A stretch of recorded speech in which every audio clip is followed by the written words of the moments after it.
Curah hujan tinggi, ruas Jalan Ciledug Raya Pesanggerahan Jakarta Selatan terendam banjir hingga 40 cm.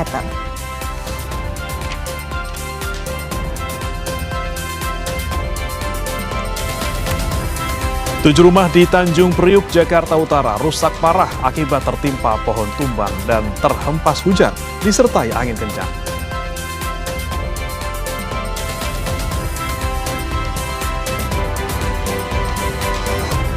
Majelis Sidang Komisi Kode Etik Profesi Polri menjatuhkan sanksi pemecatan tidak dengan hormat kepada ex-Kapolres Bima Kota AKBP Didi Putra Kuncoro terkait kasus narkoba.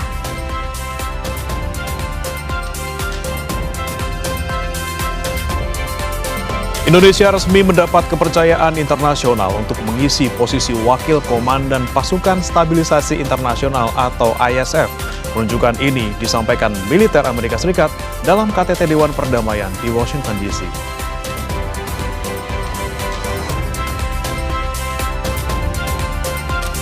Pemerintah mewajibkan alokasi 58,03% dana desa untuk Operasi Merah Putih. Tujuannya adalah untuk memperkuat ekonomi desa. Namun kebijakan ini menurut ekonom masih dibayangi risiko. Di antaranya menggerus fungsi layanan dasar di level bawah dan dapat mengganggu fungsi stabilisasi sosial di desa. Kompas Bisnis nanti akan membahasnya.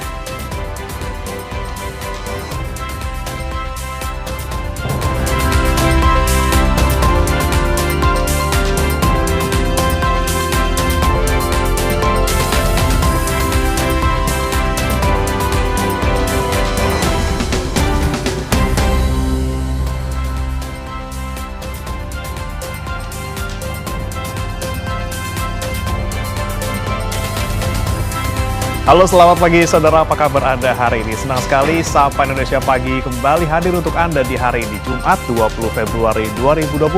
Bersama saya Brema Ratenaya. Dan saya Putri Oktaviani. Sejumlah informasi akan kami hadirkan saudara. Salah satunya adalah soal, ini juga ada di halaman muka harian Kompas, soal Dewan Perdamaian gelar sidang perdana. Ini kan juga dari kemarin ditunggu-tunggu ya Bremana soal KTT dari Board of Peace ini. Termasuk juga posisi Indonesia di Board of Peace yang sudah diumumkan ya. Karena Indonesia sekarang menjadi Wakil Komandan ISF, alias Pasukan Stabilisasi Internasional. Ini cukup membuat kami terkejut saudara, karena memang Indonesia adalah salah satu negara pertama yang berkomitmen untuk mengirimkan pasukan perdamaian ke sana. Betul. Tapi yang kemudian menjadi pertanyaan dan juga mungkin ada di benak masyarakat Indonesia, apa kemudian peran dari pasukan perdamaian yang akan dikirimkan Indonesia ke sana seperti itu? Apakah nanti peran-perannya akan hanya terkait dengan perdamaian atau mencegah adanya serangan dari Israel atau seperti apa? Kita belum tahu sampai sekarang. Ini juga harus menjadi perhatian karena ini kan yang diharapkan oleh masyarakat Indonesia tetap keep on the right track, bahwa kita tetap mendukung kemerdekaan dari Palestina. Dan juga mendukung solusi dua negara. Ini satu-satunya yang harus kita pegang terus ya Okta ya, bagaimana kemudian menjaga posisi Indonesia, kemudian tujuan utama Indonesia dari awal yaitu untuk menjaga perdamaian di Palestina dan juga untuk solusi dua negara. Tapi ngomong-ngomong, kita kalau ngomongin luar negeri nanti dulu nih Okta ya. Ngomongin dulu di Jakarta dulu nih, dari kemarin malam loh sampai pagi hari ini deras banget hujan. Heboh banget hujannya ya nggak sih? Sahur juga tadi hujannya deras banget. Seger banget ya Okta ya. Seger banget. Tapi agak dingin makanya. Ini yang kemudian membuat ini beberapa wilayah di Jakarta terendam. Ya. Kita pantau ada di Ciledug, di Cawang, sama di Gunung Sahari. Nah, ini harus hati-hati ya untuk yang mau beraktivitas. Bisa dilihat dulu mapsnya, dipantau di titik-titik mana, karena kan yang namanya banjir biasanya suka macet. Harus lebih bersabar. Tapi sebelum kita bahas soal BOP dan lain sebagainya, kita ke informasi terkait dengan banjir dulu saudara. Curah hujan yang tinggi, ruas Jalan Ciledug Raya Pesanggerahan Jakarta Selatan terendam banjir hingga 40 cm. Akibatnya puluhan kendaraan roda 2 yang nekat menerobos banjir mogok. Ruas Jalan Ciledug Raya dari arah Cipulir menuju Ciledug terendam banjir akibat hujan deras yang mengguyur sejak Kamis malam. Ketinggian air yang mencapai 30 hingga 40 cm membuat puluhan kendaraan roda 2 yang melintas mogok. Petugas PPSU Sudin Tata Air dan BPBD yang siaga di lokasi turut membantu pengaturan lalu lintas dan memantau debit air Kali Pesanggerahan. Untuk ketinggian air Bang saat ini Bang? Ketinggian air 20 cm. sampai 30 cm. Paling tinggi itu ya? Banyak yang robos kah bang motor? Banyak yang robos, banyak yang mogok juga. Banyak yang mogok ya? Yang mogok. Ini pada mau berangkat kerja berarti bang? Baru berangkat kerja. Nah ini dari arah mau kemana bang? Putus? Dari arah Ciledug sampai ke arah Bayaran. Berarti dua-duanya ya bang ya? Duanya kanan kiri. Hujan deras yang mengguyur Jakarta hingga subuh membuat sejumlah ruas jalan di Jakarta mulai tergenang banjir. Salah satunya di ruas jalan Gunung Sahari Pademangan Jakarta Utara dari arah Ancol menuju Kemayoran maupun arah sebaliknya. Ruas jalan di lokasi ini tergenang air setinggi 30 hingga 40 cm pada dini hari tadi. Selain curah hujan, banjir juga disebabkan buruknya saluran pembuangan air di ruas jalan yang membuat air hujan tertampung di jalan. Imbas genangan air yang mengganggu para pengguna jalan, terutama kendaraan bersuspensi rendah. Bahkan akibat banjir, ini membuat kendaraan salah satu pengguna jalan rusak akibat menerobos genangan air. Dan saudara, salah satu titik yang menjadi langganan banjir di Jakarta adalah di Cawang, Jakarta Timur. Lalu bagaimana kondisinya saat ini? Kita pantau bersama dengan jurnalis Kompas TV, Maidina Andas, dan juru kamera Arif Rahman. Selamat pagi, Maidina. Ini hujan masih terjadi sampai dengan pagi hari ini. Bagaimana kondisi di tempat Anda berada?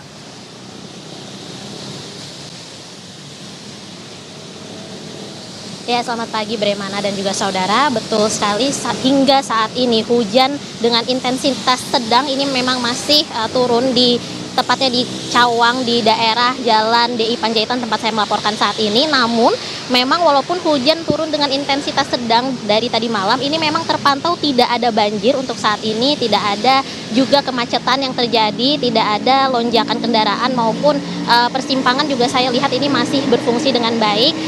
Untuk lebih lengkapnya lagi, juru kamera Kompas TV Arif Rahman akan memperlihatkan visualnya kepada Anda.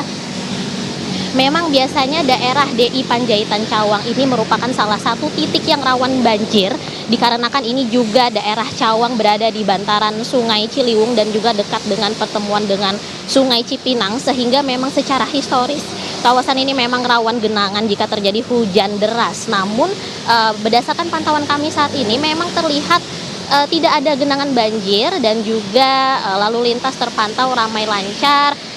Banyak kendaraan roda 4 maupun roda 2 yang tetap melaju dengan kecepatan yang cukup tinggi, jadi memang tetap normal walaupun masih terguyur dengan hujan dengan intensitas sedang begitu.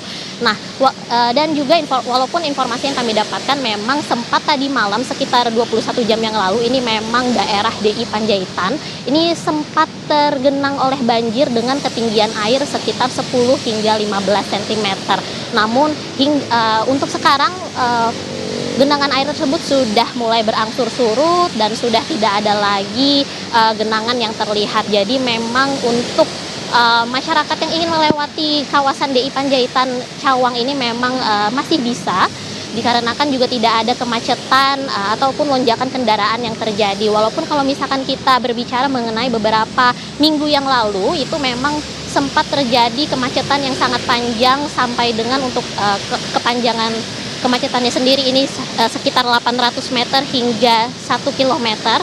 Namun untuk saat ini tidak seperti titik rawan banjir lainnya, ini memang ternyata di Jalan DI Panjaitan Cawang ini memang terpantau tidak ada genangan banjir sama sekali walaupun hujan sudah turun dengan intensitas sedang dari tadi malam, Bremana. Ya, Medina, kemudian apakah sudah ada antisipasi jika misalnya ada terjadi genangan di sana, apakah sudah disiapkan petugas maupun mesin pompa untuk bisa menyedot air yang nanti sekiranya bisa akan menggenangi wilayah tersebut?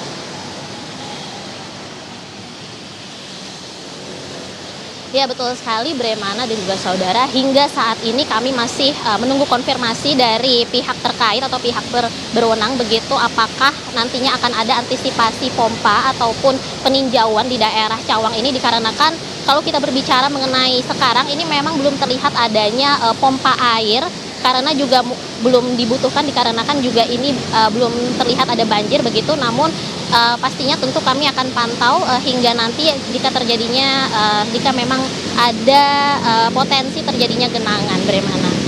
Baik, terima kasih rekan jurnalis Kompas TV Medina Andas dan juga juru kamera Arif Rahman dari kawasan Cawang, Jakarta Timur. Selamat bertugas kembali.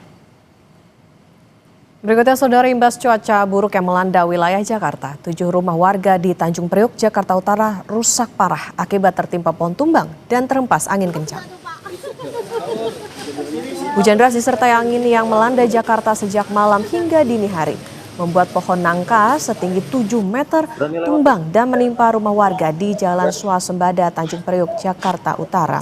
Tak hanya menumbangkan pohon, cuaca buruk juga menghempaskan atap rumah warga yang terbuat dari material baja ringan hingga menutup akses jalan warga. Pasca kejadian, petugas BPBD, PPSU, dan Sudin Pertamanan langsung mendatangi lokasi untuk melakukan pemangkasan pohon tumbang dan pemotongan atap baja ringan yang roboh.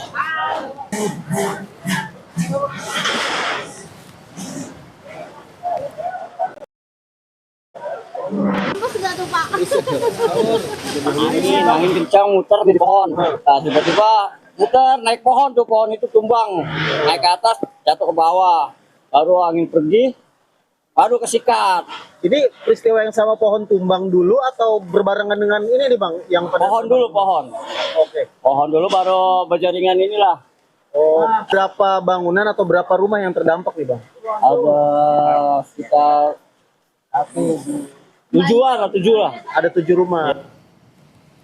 Informasi lainnya, saudara, pesawat Pelita Air pengangkut bahan bakar minyak jatuh di Desa Pabetung, Kecamatan Krayan Timur, Kabupaten Nunukan, Kalimantan Utara.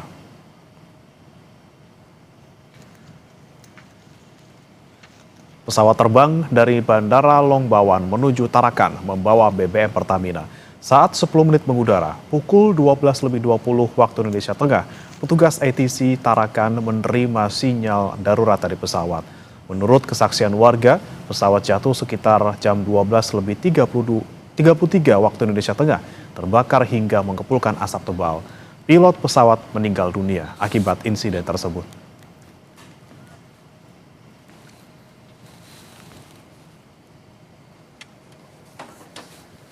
Medan yang terjal dan akses yang terbatas sempat menyulitkan personel TNI. Dalam kecelakaan ini, seorang pilot bernama Kapten Hendrik Lodewijk Adam ditemukan meninggal dunia. Maskapai Pelita Air memastikan bahwa pesawat tidak membawa awak kabin ataupun penumpang dan hanya diawaki oleh 1 pilot. Selain mengevakuasi korban tewas, personel TNI mengamankan puing-puing pesawat guna mendukung proses investigasi lebih lanjut oleh pihak berwenang. Sementara itu, Pertamina Patraniaga Regional Kalimantan menyebut bahwa pasokan BBM di Krayan dalam kondisi aman. Pertamina juga telah menyiapkan alternatif distribusi bagi warga yang tinggal di daerah tersebut.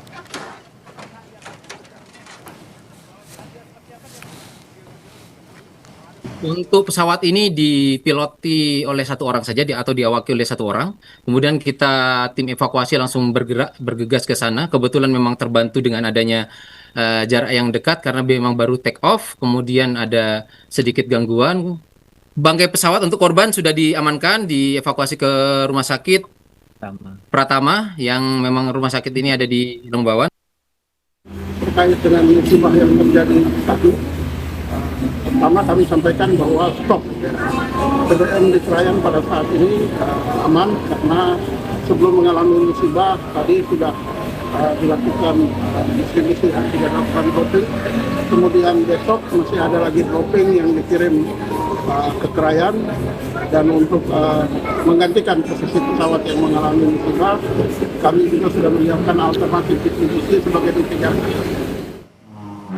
Majelis Sidang Komisi Kode Etik Profesi Polri menjatuhkan sanksi pemecatan tidak dengan hormat kepada ex-Kapolres Bima Kota AKBP Didik Putra Kuncoro terkait kasus narkoba. Informasinya usai jeda, saudara.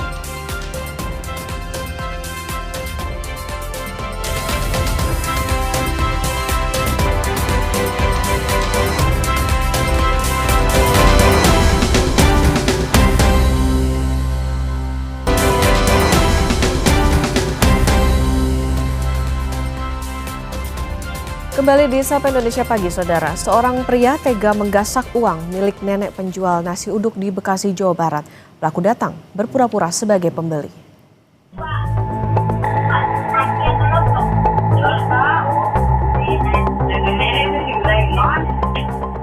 Sungguh tega nian apa yang dilakukan oleh pria ini.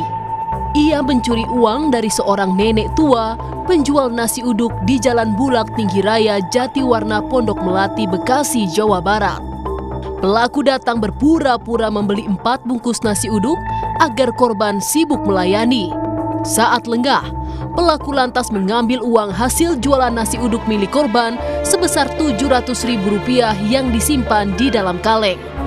Usai mencuri uang korban, pelaku langsung kabur menggunakan sepeda motornya.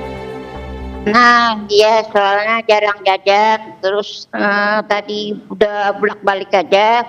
Aku juga nggak disangka, tiba-tiba dia minta nasi, terus aku bungkusin, baru dapat 2, tiba-tiba kabur. Nah, terus aku nengok ke belakang, tempat kalengnya kita di belakang. Aku juga nggak tahu, bilang dapat 2 terus kabur. Baru aku bisa nengok, dapat 2 bungkus, dia langsung kabur bawa uang saya. Menurut warga, diduga pelaku sudah memantau lokasi sebelum melancarkan aksinya. Hanya kalau dilihat dari CCTV dia udah bolak-balik di sini. Oh, berarti udah diincar ya, Pak? Udah diincar. Jadi pas sepi langsung masuk dia. Dia cilung matanya, entah memperhatikan apa strateginya gitu ya. Pasca pencurian, Wali Kota Bekasi Tri Ardianto mendatangi rumah korban di Jalan Kecapi 2 Jatiwarna. Dalam kunjungannya, pemerintah Kota Bekasi juga memberikan bantuan agar Nenek Atnah bisa berjualan kembali. Namun kepada Wali Kota Bekasi, korban mengaku masih trauma atas kejadian tersebut. Tim Liputan Kompas TV.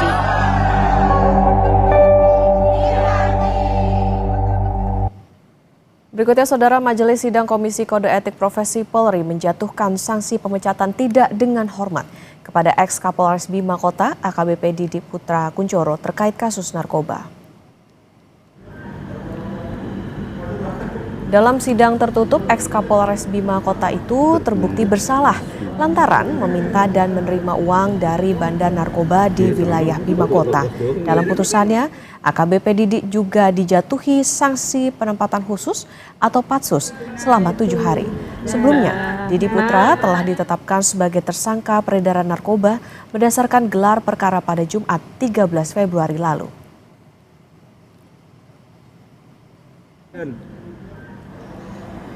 Di mana terduga pelanggar telah meminta dan menerima uang melalui Kasat Res Narkoba Polres Bima Kota atas nama AKPM atau yang kemarin disebutkan adalah inisial AKPML, ya, yang bersumber dari pelaku bandar narkotika di wilayah Bima Kota.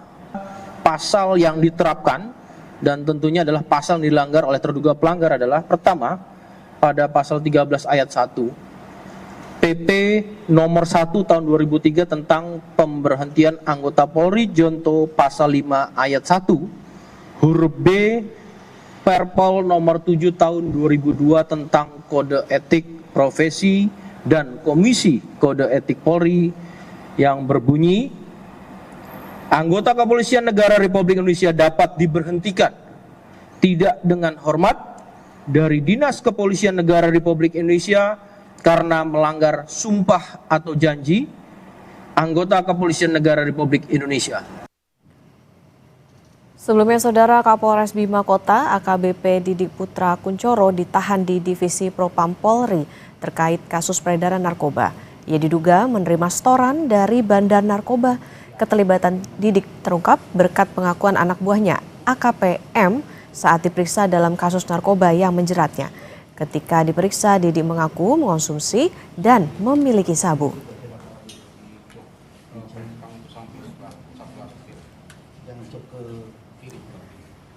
Kita ke sorotan berikutnya, Saudara. Pelarian panjang buronan kasus tawuran berhenti di tangan Polresta Padang.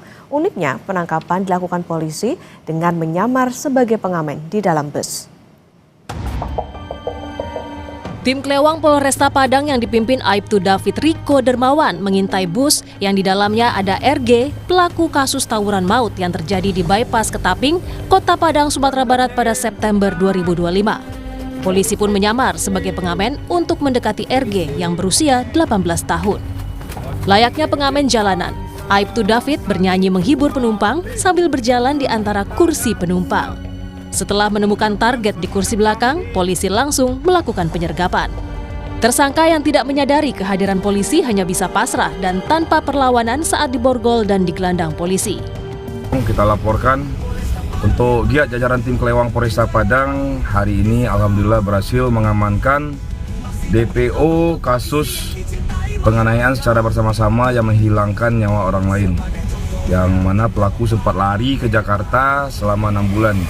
Berhasil kita amankan dan kita 10-8kan Padang 00, adik. Tersangka dibawa ke Mapolresta Padang untuk pemeriksaan lebih lanjut. Tersangka RG alias EN merupakan pelaku yang terlibat dalam kasus penganiayaan secara bersama-sama hingga menyebabkan hilangnya nyawa seseorang. Saudara, Barreskrim Polri menggerebek sebuah rumah di Jalan Tampomas nomor 3 Surabaya terkait penyidikan tindak pidana pencucian uang diduga bersumber dari praktik pertambangan emas ilegal. Polisi menyita sejumlah emas batangan, dokumen, hingga alat bukti elektronik. Emas itu diduga berasal dari pertambangan emas ilegal yang beroperasi di wilayah Kalimantan Barat. Polisi mengklaim akumulasi transaksi jual beli emas dari tambang ilegal ini mencapai 25,8 triliun rupiah selama periode 2019 hingga 2025.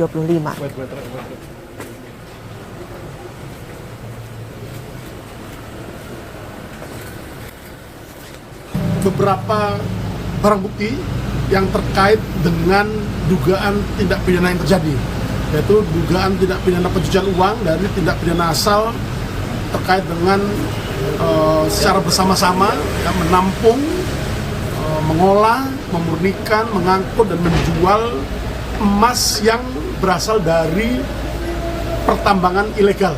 Untuk emas batangan apakah ada yang disita, Jenderal? Emas batangan? Ya, termasuk di dalamnya. Ya. Termasuk. Jumlahnya berapa? Jumlahnya berapa? Nanti kita update ya, nanti kita update. Tapi yang jelas sampai kiloan, Jenderal? Tadi terlihat berapa? Lebih. Ya. Indonesia resmi mendapat kepercayaan internasional untuk mengisi posisi Wakil Komandan Pasukan Stabilisasi Internasional atau ISF. Penunjukan ini disampaikan militer Amerika Serikat dalam KTT Dewan Perdamaian di Washington DC. Apa makna peran Indonesia ini? Kami bahas usai jeda dalam dialog bersama Bremana Tenaya.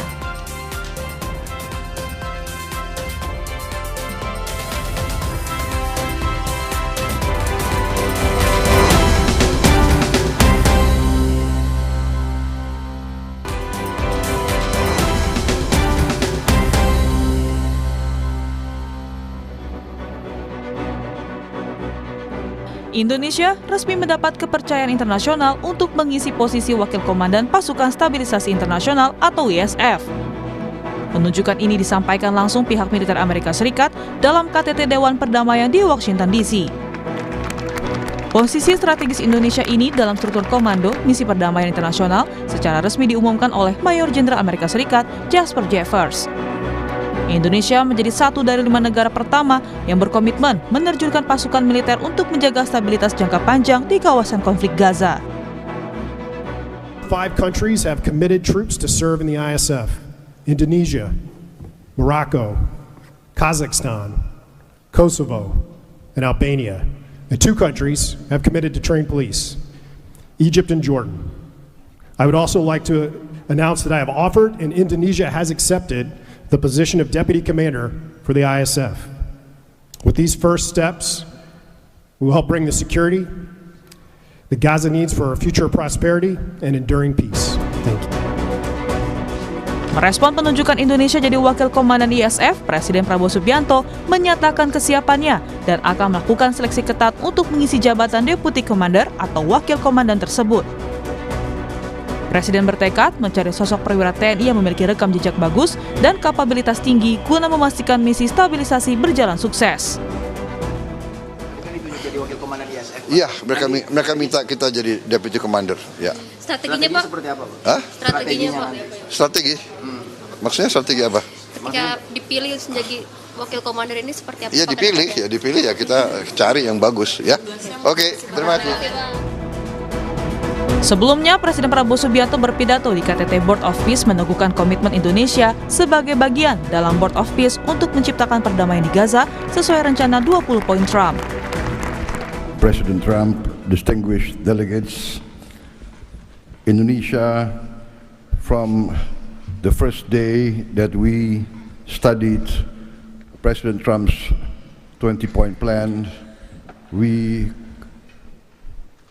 completely agree and we are fully committed to this plan, and that is why we joined the Board of Peace. We are committed to its success. We know there will be a lot of obstacles, there will be a lot of difficulties, but we are very optimistic with the leadership of President Trump. This vision of real peace will be achieved. There will be problems, but we will prevail. We will achieve our dream of peace in Palestine, peace, a lasting and peaceful solution for the Palestinian problem and in Gaza. The achievements of the ceasefire is real. We commend this, and therefore we reaffirm our commitment to contribute significant number of troops, up to 8,000 or more if necessary. We are prepared to contribute the troops to take part actively in the international stabilization force to make this peace work. Thank you very much. Penunjukan ini semakin memperkuat posisi tawar diplomasi militer Indonesia di mata dunia. Selain menyiapkan unsur pimpinan, Indonesia juga telah menyatakan kesiapannya untuk mengirimkan hingga 8.000 personel militer yang dijadwalkan mulai bertugas dalam 1 hingga 2 bulan ke depan. Alvania Rizky, Kompas TV, Washington DC.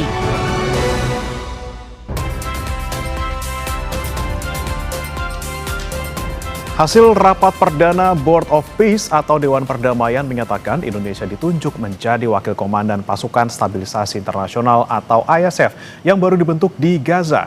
Kemudian bagaimana Indonesia bisa mengemban tugas ini dan bagaimana perdamaian ini bisa terwujud.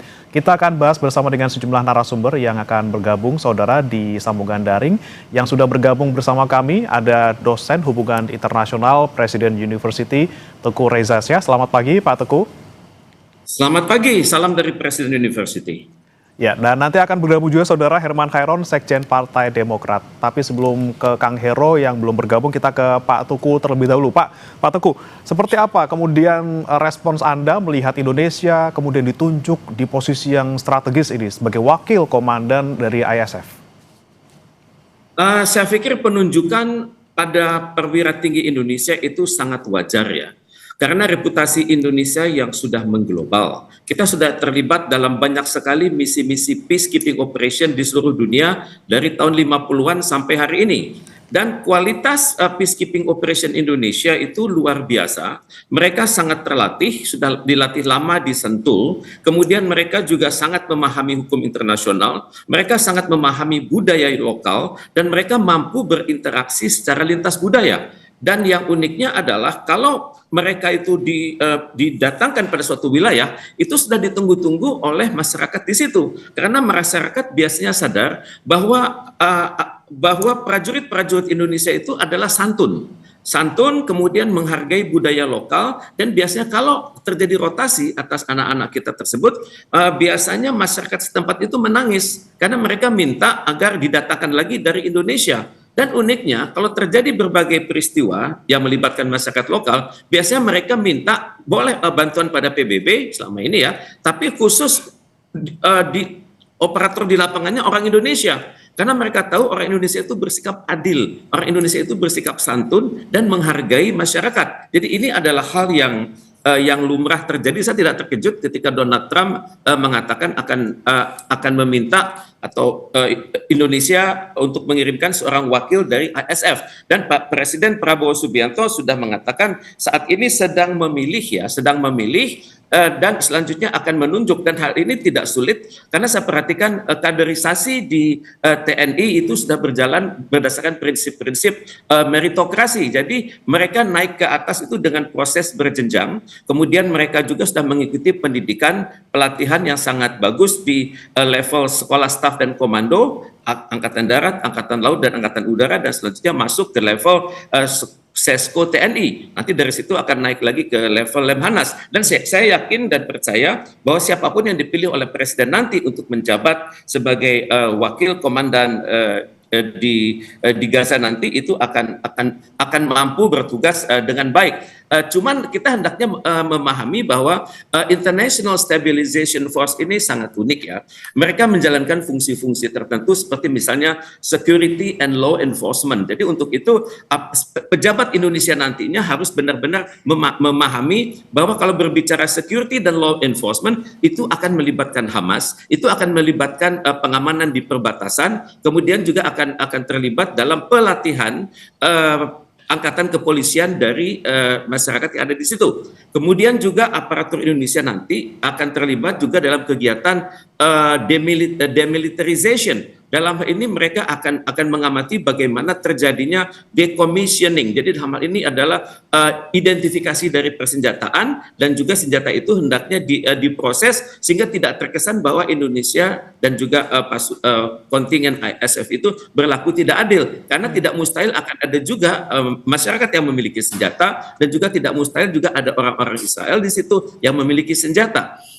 Kemudian tugas lain dari International Stabilization Force itu adalah humanitarian protection. Jadi untuk itu pimpinan kita nanti di sana dan juga awak dari International Stabilization Force itu harus punya kemampuan mengamati bagaimana jalur-jalur keluar masuk dari Gaza itu dan keluar. Dan juga mereka harus mengamati juga bagaimana secara bertahap pasukan Israel itu meninggalkan lokasi. Jadi ini adalah hal yang tidak mudah, dan saya yakin sebelum anak-anak kita diberangkatkan ke sana mereka sudah tersiapkan untuk itu. Kemudian juga nanti dalam berhubungan dengan pimpinannya konon akan ditunjuk Mayor General Jasper Jeffers dari Amerika Serikat. Akan terjadi masalah baru, semoga bisa diatasi karena Mayor General Jasper Jeffers ini akan menginduk kepada United Nations Central Command atau CENTCOM, dan selama ini kita belum pernah masuk ke dalam CENTCOM. Nah, jadi untuk itu kita hendaknya menyiapkan suatu transisi bahwa tugas Indonesia adalah sebatas di Gaza, dan kita tidak akan terlibat dalam berbagai aksi dari US Central Command di berbagai belahan bumi. Karena itu jangan sampai nanti terkesan Indonesia itu merupakan bagian dari Angkatan Bersenjata Amerika Serikat. Karena kalau kita ketahui United States Central Command itu reputasinya cukup banyak di dunia. Kemudian mereka itu sudah lama berdiri tahun 1983 dengan nama sebelumnya Rapid Deployment Joint Task Force. Kemudian mereka juga terlibat dalam penyelesaian berbagai krisis di Timur Tengah, terutama sekali di Mesir, di Afrika, di Asia Tengah, dan juga di Asia Selatan. Jadi untuk itu kita hendaknya berhati-hati, jangan sampai nanti peran serta kita itu dianggap merupakan perpanjangan dari Angkatan Bersenjata Amerika Serikat.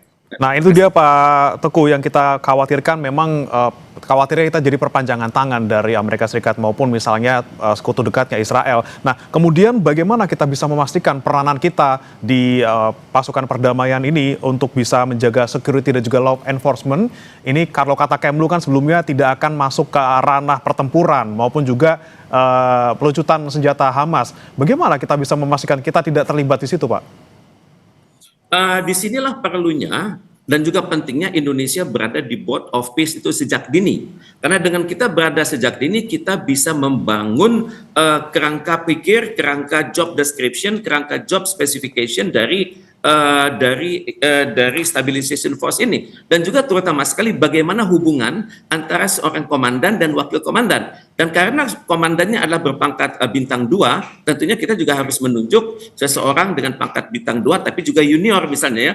Kemudian juga kita harus memikirkan secara psikologis, karena kalau kita menunjuk seorang bintang 2 yang lebih senior daripada Mayor General Jasper Jeffers, itu akan ada masalah psikologis. Karena di masa lalu dalam penunjukan seorang pimpinan dari UN Peacekeeping, kita pernah menunjuk seorang jenderal namanya Rais Abin. Tapi ternyata belakangan diketahui begitu jenderal kita bintang 1, ternyata di sana itu pangkatnya sama. Ternyata pimpinannya adalah bintang 2. Jadi agar terjadi efektivitas, maka kita naikkan dulu pangkat dari jenderal tersebut.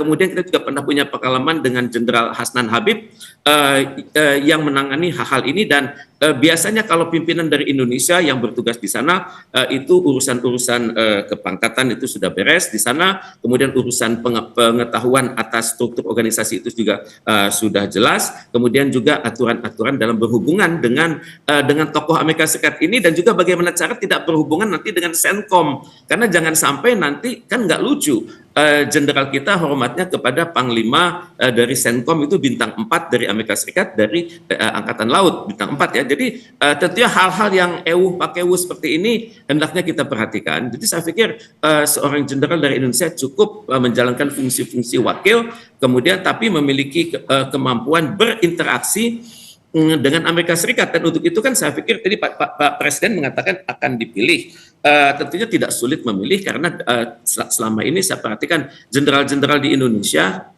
itu sudah terbiasa mengikuti program-program pelatihan di Amerika Serikat. Misalnya di Fort, namanya Fort ya, Fort Leavenworth, Fort Bragg. Kemudian itu sudah biasa kita perhatikan misalnya di masa lalu. Pak Prabowo sendiri pernah berlatih di Pangkalan Amerika Serikat, kemudian Presiden Susilo Bambang Yudhoyono pernah juga berlatih di sana, dan biasanya perwira-perwira Indonesia kalau berlatih di luar negeri itu rankingnya selalu tinggi, karena memang kita memilih prajurit-prajurit dan juga perwira-perwira yang sangat berkualitas, karena mereka membawa nama baik bangsa Indonesia. Jadi saya tidak kaget kalau nanti ada wakil komandan dari Indonesia itu akan berperan sangat aktif dalam berbagai forum-forum internasional di lingkungan International Stabilization Force dan juga di lingkungan PBB selanjutnya. Menunjukkan komandan yang pas ini juga harus diperhatikan tentunya untuk tadi menjaga keseimbangan antara komandan juga wakil komandan di ISF. Sudah bergabung bersama kami Sekjen Partai Demokrat Herman Hairon. Selamat pagi Kang Hero. Selamat pagi. Ya, Kang Hero, tadi kita sudah bahas terkait bagaimana peran dari Indonesia nantinya ketika kita sudah menjadi wakil komandan dari ISF. Kalau menurut Anda sebagai partai pendukung pemerintah, seperti apa penunjukan Indonesia ini? Ya, saya kira ini sebuah penghargaan dan diplomasi yang luar biasa. Pak Prabowo tentu memiliki sesuatu atau strategi hubungan luar negeri yang baik. Tentu dengan dasar bahwa kita memiliki politik bebas aktif dan terus menjalin hubungan baik. Dan ini adalah sebuah komitmen ya, bahwa kita bisa menunjukkan bukan hanya pada tataran diplomasi, tapi dengan kesiapan Pak Prabowo dengan 8.000 personil, bahwa ini adalah komitmen pasukan perdamaian, vote on ground, yang menurut saya bisa menunjukkan bahwa Indonesia tidak hanya berbicara, tetapi juga menunjukkan kesiapannya. Bahkan ini merupakan wujud terhadap keinginan Indonesia yang ditunjukkan oleh Presiden Prabowo Subianto sebagai bagian dari solusi dua negara. Kalau tentu nanti ke depan pasukan ini bisa menjaga perdamaian dan pada akhirnya kemudian bisa mewujudkan dua negara yang merupakan solusi terbaik dari Palestina, tentu ini juga akan menjadi sebuah perjalanan sejarah. Kemudian juga ini adalah merupakan bagian kepercayaan dari berbagai negara, ya, terutama Amerika, yang saya kira Pak Prabowo karena pernah lama juga di Amerika, tahu bagaimana sesungguhnya memimpin sebuah pasukan perdamaian, dan Indonesia punya pengalaman panjang lah untuk itu. Dan pada akhirnya ini kan juga akan menjadi langkah penting ya, proses diplomasi yang tentu dengan ditunjukkan dengan sebuah nilai-nilai yang bisa ditunjukkan kepada negara lain.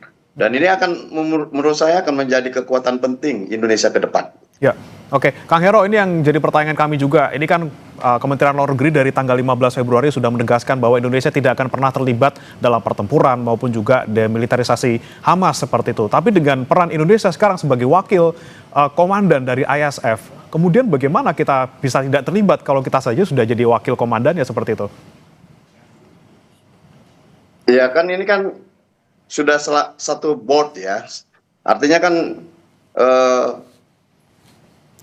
menurut saya ini sebuah proses ya, sebuah proses transisi. Jadi dan dengan bagian penting di dalam proses transisi dan menjadi wakil komandan di pasukan perdamaian ini, saya yakin punya cara lah. Punya cara bagaimana pendekatan-pendekatan penting antar kedua negara, diplomasi yang panjang tentu harus diteruskan dan tentu pada akhirnya ya kita bisa menciptakan perdamaian di sana. Ya kita lihat saja dan saya meyakini Presiden Prabowo akan punya kemampuan untuk sampai ke arah perdamaian itu. Baik, pertanyaan yang sama saya tujukan ke Pak Teguh. Pak Teguh, kita sebagai wakil posisi kita strategis di samping dari komandan dari ISF, ini kita semakin strategiskah, punya daya tawar yang besarkah juga untuk tidak ikut dalam demilitarisasi atau justru kita nanti ikut di ikut komandannya seperti itu? Terima kasih. Pandangan dari Bapak Herman Hairon itu sangat jelas itu karena kita memiliki pengalaman yang sangat banyak di berbagai forum internasional. Banyak sekali misi perdamaian yang sudah kita lakukan di berbagai belahan bumi dan tentunya kita memiliki data terbaik yang disebut best practices dan saya sangat berharap best practices itu dapat dibagikan Indonesia karena dibandingkan negara-negara lain ya kita termasuk negara yang paling kaya pengalaman dan kita termasuk negara yang sudah teruji dan terdeveloped sekaligus. Jadi untuk itu memang perlu konsultasi dengan semua anggota Board of Peace ya, sehingga tidak terkesan bahwa Indonesia itu melangkah di luar koridor berlaku di Board of Peace. Jadi dengan keberadaan Pak Prabowo di dalam Board of Peace, dengan pengalamannya yang sangat tinggi dan juga beliau alumnus dari berbagai pelatihan militer Amerika Serikat, saya pikir tidak sulit bagi Indonesia untuk mendapatkan praktek terbaik karena banyak sekali namanya misalnya TASCAP, misalnya tugas-tugas akhir dari aparatur militer dari seluruh dunia yang bertugas di Amerika Serikat. Jadi Pak Prabowo punya kelebihan, beliau bisa mengkombinasikan lembaga-lembaga pelatihan yang ada di Indonesia, di Asia Pasifik, di Asia Afrika, dan juga lembaga yang ada di Amerika Serikat. Jadi saya yakin nanti ide-ide yang datang dari presiden kita itu dapat dikatakan lebih unggul dan lebih teruji daripada ide-ide yang datang dari negara-negara lain. Perlukah juga nih Pak Teguh, bagaimana kita bisa membagi tugas yang jelas, batasan yang jelas, koridor yang jelas, di mana pasukan kita ditempatkan, apa saja peran mereka, tentunya untuk menjaga keselamatan pasukan kita juga di sana. Dan untuk itu memang diperlukan informasi yang sangat detail ya. Jadi kita bisa dalam kedudukan kita sebagai Board of Peace, dalam kedudukan kita sebagai wakil komandan, ya tentunya kita berhak mendapatkan data-data intelijen yang selama ini tidak kita miliki. Mungkin data-data intelijen yang kita peroleh ini kualitasnya akan ada lebih tinggi daripada data-data intelijen yang berada di media massa ataupun berada di kalangan atas pertahanan di Timur Tengah. Karena biasanya intelijen Amerika Serikat itu sangat baik, memiliki teknologi remote sensing yang sangat baik dan teruji di lapangan. Dan ini adalah suatu alih teknologi yang sangat bagus dari Amerika Serikat kepada anak-anak kita. Saya nyebut anak-anak karena pada saat Pak Prabowo berbicara bulan Oktober silam, beliau menggunakan kata our sons and daughters. Jadi anak-anak kita ini saya yakin akan sangat banyak mendapatkan pengalaman di dalam International Stabilization Forces dan tentunya hal ini kedepannya akan sangat membantu profesionalisme di kalangan Tentara Nasional Indonesia dalam penugasan mereka di berbagai belahan bumi dan juga profesionalisme mereka saat menjabat di dalam negeri sendiri. Baik, informasi intelijen sebagai wakil komandan ISF tentunya akan didapatkan Indonesia, tapi saya mau ke Kang Hero. Kang Hero, dengan kita sebagai wakil lagi-lagi gitu ya, dengan banyaknya informasi intelijen yang bisa kita terima, kemudian juga bisa memastikan posisi-posisi kita di mana saja, batasan-batasan kita di mana saja. Ini bagaimana kita bisa menjamin keselamatan pasukan kita di sana, Kang Hero? Ya, kita bisa melihat dulu ya dari sebuah tujuan bahwa apa yang hari ini diberikan kepercayaan kepada Indonesia ini merupakan keberhasilan dalam penguatan soft power dan kepemimpinan global. Ini dulu yang penting. Dan tentu yang kedua, kita lihat dari komitmen Presiden Prabowo bahwa dengan mempersiapkan personil yang profesional dan kemudian memberikan kepercayaan tingkat internasional pada hari ini karena dijadikan sebagai wakil komandan, dan tentu ini merupakan sebuah kepercayaan yang bernilai dan dipandang bahwa Indonesia ya cukup mumpuni dalam posisi menjadi sebuah negara yang mampu untuk menciptakan perdamaian dunia. Peran aktif ini tentu akan memperkuat posisi Indonesia dalam forum-forum multilateral lainnya, termasuk menurut saya dalam upaya bagaimana mereformasi Dewan Keamanan PBB di masa depan. Dan ini merupakan langkah maju lah gitu ya. Dan bagaimana teknisnya nanti tentu berkaitan dengan tingkat keamanan dan lain sebagainya. Ini kan bukan hanya menjadi tanggung jawab Indonesia, tentu ada beberapa negara yang telah bergabung di Board of Peace yang tentu juga di dalamnya ada Amerika Serikat, kemudian ada Israel dan lain-lainnya yang tentu akan membawa hal-hal yang lebih penting kepada meja perdamaian. Dan kita berharap bahwa dengan adanya pasukan perdamaian ini bukan berarti kemudian kita terjun dalam sebuah konflik peperangan, tetapi justru dengan adanya ini adalah merupakan transisi pemerintahan menuju kepada pemerintahan yang teknokratis dan berjalan dengan damai, dan pada akhirnya kita bisa mewujudkan two-state solution. Oke, tadi juga sempat saya bahas bersama dengan Pak Teguh soal siapa kira-kira pemimpin ataupun komandan yang tepat untuk bisa memimpin Indonesia sebagai wakil komandan ISF di Gaza. Kalau menurut Kang Hero nih sebagai partai pendukung pemerintah, ada nggak nama yang diusulkan ataupun misalnya pandangan terkait dengan siapa komandannya?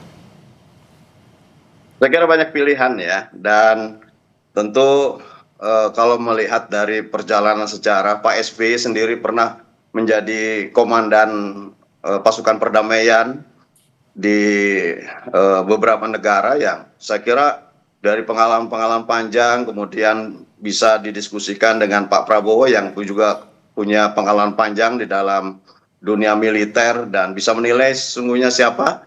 Tentu ini kita serahkan saja profesionalitas kepada pimpinan negara ini untuk menunjuk siapa yang tepat untuk bisa memimpin pasukan perdamaian dari Indonesia. Dan tentu akhirnya ini bisa mewujudkan misi negara bersama dengan negara-negara lainnya yang pada akhirnya bisa menciptakan perdamaian dunia. Oke, baik. Tentunya selain soal jumlah pasukan yang akan dikirim ke sana, tentunya kita juga bicara soal biaya, tentunya biaya yang kita harus keluarkan untuk bisa mengirimkan pasukan kita ke sana. Bagaimana kemudian dari Partai Demokrat melihat kemampuan kita sebagai sebuah negara di Indonesia yang mungkin punya fiskal yang sedang terjepit juga sekarang. Bagaimana Kang Hero melihatnya? Ya semuanya sudah dalam perhitungan menurut saya. Karena pasti ya bukan kita hanya terjun dalam sebuah komitmen mewujudkan perdamaian dunia dengan mengirimkan pasukan dan berkonsekuensi terhadap biaya. Tapi pada sisi lain menurut saya ada tingkat kepercayaan yang semakin baik terhadap Indonesia, dan ini sesungguhnya juga akan menciptakan sebuah opportunity ya, dan ini akan berkembang menurut saya kepada diplomasi ekonomi dan lainnya. Tentu ada sesuatu yang ini menjadi bagian penting dalam prestasi bangsa kita, juga ini bisa mendatangkan hal lain. Dalam konteks politik dunia, kita semakin aktif, semakin bisa menunjukkan kapasitas, profesionalitas, dan bisa berhasil mewujudkan apa yang menjadi keinginan banyak bangsa-bangsa. Saya kira pada sisi lain juga ini juga akan mewujudkan opportunity lain yang juga bisa meningkatkan perekonomian bangsa. Dan kewajiban menciptakan perdamaian dunia kan bukan hanya menjadi kewajiban bangsa kita. Tentu pada akhirnya nanti hal-hal seperti ini akan menjadi pertimbangan, dan saya meyakini Presiden Prabowo Subianto sudah mempertimbangkan dengan matang persoalan konsekuensi dan apa yang tentu menjadi resiko terhadap keterlibatan kita di dalam komitmen ini. Gitu. Oke, baik. Sudah dipertimbangkan pastinya oleh Pak Presiden terkait dengan biaya gitu ya. Kembali saya ke Pak Tuku. Pak Tuku, ini kita Indonesia tidak hanya satu-satunya negara yang mengirimkan pasukan yang sudah berkomitmen dari 5 negara, termasuk Indonesia, ada Maroko, kemudian Kazakhstan, ada Kosovo, ada Albania juga. Ini bagaimana kemudian kita nanti bisa berkolaborasi, bekerja sama dengan tujuan yang sama mungkin, bagaimana kemudian kita bisa menyatukan ide dan juga gagasan yang sama untuk perdamaian Palestina dan juga untuk solusi 2 negara? Memang disinilah peranan hubungan internasional ya. Kita memiliki hubungan baik dengan negara-negara tersebut di level bilateral, misalnya dengan Maroko, dengan Albania, dengan Kosovo, dengan Kazakhstan. Dengan adanya hubungan baik tersebut, maka kita sudah mengerti bagaimana proses perkembangan militer dan kepolisian yang ada di sana. Bahkan kalau nanti misalnya dari Turki juga akan ada timnya, kita juga sudah memiliki hubungan yang baik dengan Turki, apalagi di dalam berbagai forum-forum kerjasama bilateral dan juga MIKTA misalnya.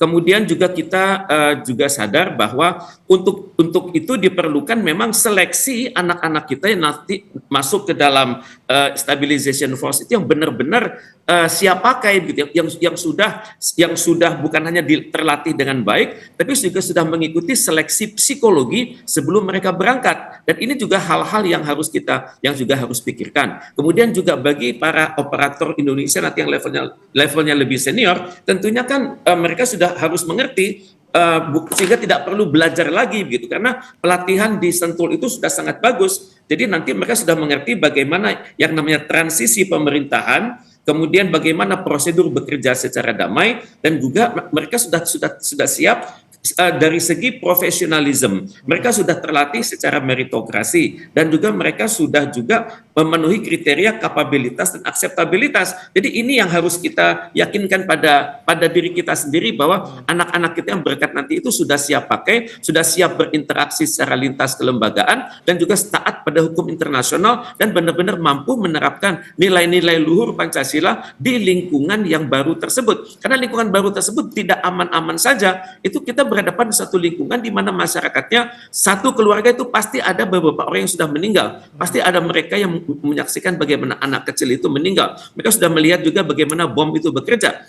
Dan juga harus diperhatikan nanti anak-anak kita yang bertugas di bidang ZENI itu harus berhati-hati sekali. Kalau berurusan dengan puing-puing bangunan, itu barangkali suasana kejiwaannya akan lain.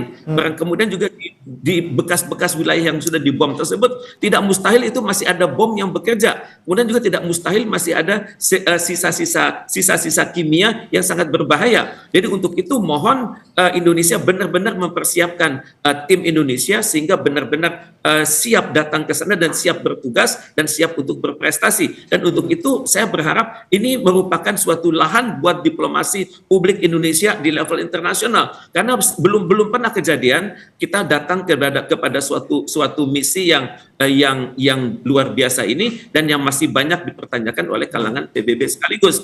Dan untuk itu tentunya kita harus benar-benar serius, karena kalau kita perhatikan hari ini PBB itu masih mengadakan pertemuan sampai kemarin, mereka masih membahas situasi di Timur Tengah, dan mereka juga mengkritisi gejolak yang terjadi di West Bank. Jadi kedepannya saya pikir Board of Peace yang ada Indonesia juga sudah berbicara juga, bukan hanya soal Gaza, tapi juga perkembangan di West Bank yang sangat mengkhawatirkan. Oke, baik. Terakhir saya ke Kang Hero. Kang Hero, tadi sempat disebutkan juga oleh Pak Teguh, bagaimana kita bisa mempersiapkan 8.000 pasukan kita untuk bisa berangkat ke sana dalam keadaan siap, baik secara fisik, psikologis, juga maupun teknis.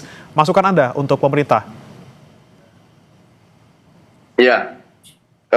Semoga ini bisa dijalankan misi ini dengan baik ya, dan tentu ada manfaat penting bagi kita bagaimana dengan pengiriman pasukan dengan skala besar ini akan memberikan keuntungan teknis pertahanan bagi nasional kita, dan tentu pengalaman operasional personel TNI akan mendapatkan pengalaman yang sangat berharga, karena di sana akan kita dihadapkan dengan pengelolaan zona konflik yang kompleks dan berteknologi, dan tentu pengalaman ini akan menjadikan hubungan baik dengan negara-negara lain dalam meningkatkan akses akuisisi terhadap alutsista yang lebih modern. Ini penting gitu ya, dan pengalaman ini tentu akan menjadi pengalaman berharga, akan tercatat dalam sejarah, dan mudah-mudahan ini adalah jalan terbaik menuju kepada pembentukan two-state solution yang pada akhirnya Indonesia berperan aktif dan pada akhirnya juga akan memberikan kepercayaan dunia Indonesia bagian penting di dalam percaturan dunia internasional. Dan mudah-mudahan ya bisa didukung penuh oleh negara-negara yang saat ini terlibat langsung di dalamnya, dan pada akhirnya pengiriman pasukan perdamaian bukan untuk berperang, tetapi tentu untuk bisa mewujudkan sebuah transisi pemerintahan yang teknokratis dan tentu pada akhirnya bisa menjadi negara yang damai, menciptakan sebuah hubungan baik antar negara, dan pada akhirnya Indonesia bisa mendapatkan manfaat dari semua ini. Itu yang kita harapkan bersama-sama. Indonesia apapun posisinya, apapun jabatannya, dan apapun seberapapun besar perannya, ini adalah konsisten untuk mewujudkan perdamaian di Palestina dan juga mewujudkan solusi dua negara. Terima kasih Pak Teguh Reza Syah, pakar hubungan internasional Presiden University, dan juga Kang Herman Hairon, Sekjen Partai Demokrat, sudah bergabung bersama kami di Sapa Indonesia Pagi. Selamat pagi. Pagi. Jangan beranjak saudara, kami akan kembali dengan informasi lainnya. Sedikitnya 16 orang tewas dalam ledakan di sebuah bangunan tempat tinggal di Karachi, Pakistan. Sesaat lagi.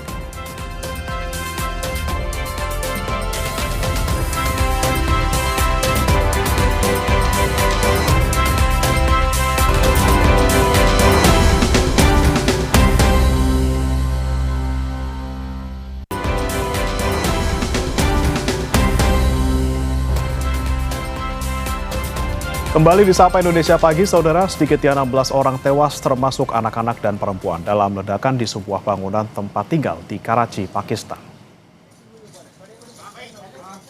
Ledakan terjadi pada Rabu malam di bangunan 3 lantai di kawasan Soldier Bazar. Tim penyelamat masih mencari korban di antara puing reruntuhan. Menurut media setempat, 4 anak dan 6 perempuan termasuk di antara korban tewas, sementara 14 orang lainnya luka-luka. Ledakan diduga akibat kebocoran gas dan masih dalam penyelidikan. Around 14 people have been recovered injured, 12 dead bodies have been recovered. 3 मजीद लोग इस time missing है, तो इस पे हमारी टीम्स लगी हुई हैं. इंशाल्लाह विदिन a few hours हम उनको भी रिकवर करेंगे. Ramadan hari pertama dilalui warga Gaza dengan penuh keprihatinan. Meski sudah memasuki masa gencatan senjata, warga tetap was-was, khawatir situasi berubah sewaktu-waktu. Senyum ceria dan gelak tawa terpancar wajah-wajah malaikat kecil Gaza. Makan keluarga dan teman-teman untuk makan sahur dan berbuka puasa dalam suasana hangat penuh sukacita. Namun, perang mengubah segalanya. Camelia Al-Zamli menceritakan keluarganya tak punya uang sepeser pun untuk membeli bahan makanan. Untuk bertahan hidup, mereka bergantung sepenuhnya pada bantuan dan dapur amal. ظروفنا صعبة، بنستقبل رمضان هذا العام في الخيام اللي ما بتتوفرش فيها أي شيء من الأشياء يعني الأساسية، وطبعا أولاد الصغار بيقوموا بصنع الفوانيس هم بأنفسهم، ما بيشتروش يعني ألعاب مثلا غالية وهيك. وكنا في كل يعني في أول يوم من رمضان كنا بنتجه للسوق بنشتري لو بعض الأشياء البسيطة للبيت. أما هالجيت طبعا لأنه وضعنا سيء مش قادرين يعني نشتري ولا شيء ولا خضرة ولا أي شيء للأولاد الصغار.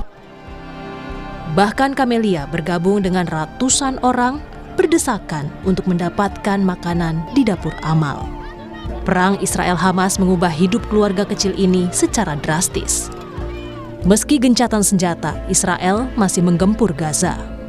Banyak bangunan porak-poranda, tapi Masjid Agung Omari masih berdiri tegak menjadi berkah bagi warga Gaza. Saudara, kita akan langsung bergabung ke Amerika Serikat untuk melihat bagaimana ataupun pernyataan apa yang disampaikan oleh Menko Perekonomian Erlangga Hartarto terkait dengan kesepakatan tarif dagang bersama Amerika Serikat berikut ini. Untuk pembelian energi, pembelian agriculture, dan juga untuk pembelian lain yang nanti Pak Rosan akan menjelaskan, itu nilainya sebesar 38,4 miliar. Juga ada sektor teknologi. Nah, di samping itu juga ada pengembangan critical mineral. Dalam hal ini adalah perpanjangan daripada Freeport McMoran dari 2041 sampai 2061. Kemudian ada pembelian jagung, pembelian cotton, kemudian terkait dengan shredded worn clothes, kemudian terkait dengan furniture, terkait dengan oil field recovery, kemudian juga ada hilirisasi dari pengembangan silika sampai silika iron untuk produksi semikonduktor. Di samping itu juga ada juga kerjasama antar kawasan industri ataupun kawasan perdagangan dengan perusahaan Amerika. Nah, hari ini tadi pagi Bapak Presiden langsung menandatangani kerjasama Agreement of Reciprocal Trade yang diberi judul Toward a New Golden Age for the US-Indonesia Alliance, dan ditandatangani secara bersama baik oleh Bapak Presiden Prabowo maupun Presiden Donald Trump. Dan dalam pertemuan bilateral antara kedua pemimpin itu berjalan cukup lama, selama 30 menit sesudah kegiatan Board of Peace tadi pagi. Dan dokumen terkait dengan Agreement on Reciprocal Trade ini lampirannya itu tadi juga dilanjutkan bersama di kantor daripada USTR, Ambasador Jamieson Greer. Indonesia dan Amerika Serikat sepakat untuk memperkuat kerjasama ekonomi dan mendorong pertumbuhan ekonomi, dan ini salah satu daripada perjanjian yang membentuk Council of Trade and Investment, sehingga ini menjadi forum ekonomi kedua negara, dan ini hasil daripada Agreement of Reciprocal Trade, sehingga seluruh persoalan investasi dan persoalan perdagangan antara Indonesia dan Amerika nanti akan dibahas dulu di dalam Council of Trade. Apabila terjadi kenaikan yang di luar terlalu tinggi atau hal yang dianggap bisa mengganggu neraca daripada kedua negara. Tujuan dan visi perjanjian adalah untuk mewujudkan kemakmuran ekonomi bersama, rantai pasok yang kuat, dan menghormati kedaulatan dari masing-masing negara. Jadi saya garis bawahi, menghormati kedaulatan dari masing-masing negara itu menjadi bagian daripada perjanjian yang ditandatangani. Sejak diumumkan oleh Presiden Trump pada tanggal 2 April 2025 yang lalu, pemerintah Indonesia telah mengirimkan 4 surat untuk proses negosiasi tarif di bulan April, Juni, Juli, dan Agustus 2025, dan juga 90% daripada dokumentasi yang dikirim oleh Indonesia dipenuhi oleh Amerika. Jadi usulan Indonesia dipenuhi oleh Amerika yang tertuang dalam Agreement on Reciprocal Tariff.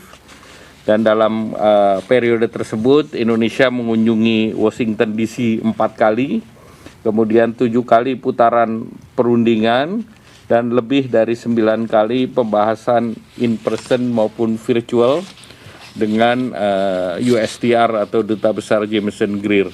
Di dalam proses sebetulnya juga kita berbicara dengan Commerce ataupun Commerce Secretary dan Treasury Amerika. Namun Indonesia ini perjanjiannya memang kita dengan USTR, dengan Ambasador Jamieson Greer. Kemudian AS melakukan penurunan pengenaan tarif resiprokal bagi Indonesia, itu seperti yang dituangkan dalam joint statement yang lalu, dan berbeda dengan berbagai perjanjian ART dengan negara lain. Amerika sepakat untuk mencabut pasal-pasal yang non kerjasama ekonomi, antara lain untuk terkait pengembangan reaktor nuklir, kemudian terkait dengan kebijakan Laut Cina Selatan, terkait dengan pertahanan dan keamanan perbatasan, sehingga murni ART kita adalah terkait dengan perdagangan. Dalam ART ini ada 1.819 pos tarif produk Indonesia baik itu pertanian maupun industri, antara lain minyak sawit, kopi, kakao, rempah-rempah, karet, komponen elektronik termasuk semikonduktor, komponen pesawat terbang yang tarifnya adalah 0%. Dan khusus untuk produk tekstil dan aparel Indonesia, Amerika juga akan memberikan tarif 0% dengan mekanisme tarif rate quota atau TRQ.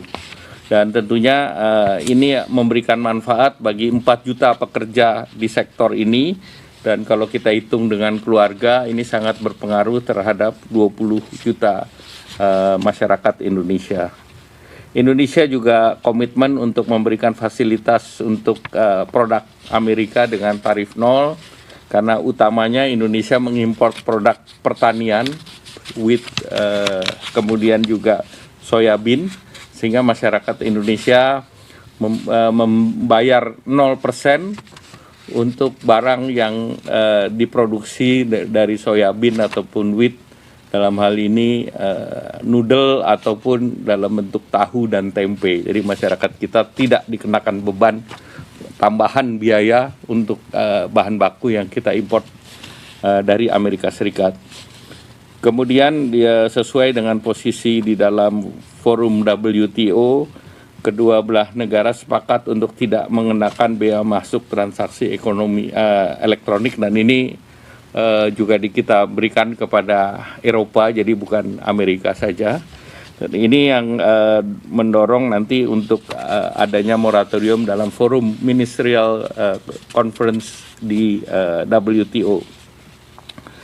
Indonesia juga mendorong transfer data lintas batas terbatas sesuai dengan undang-undang yang berlaku di Indonesia, dan juga merecognize bahwa Amerika pun akan memberikan perlindungan kepada data konsumen setara dengan perlindungan data konsumen yang diberlakukan di Indonesia.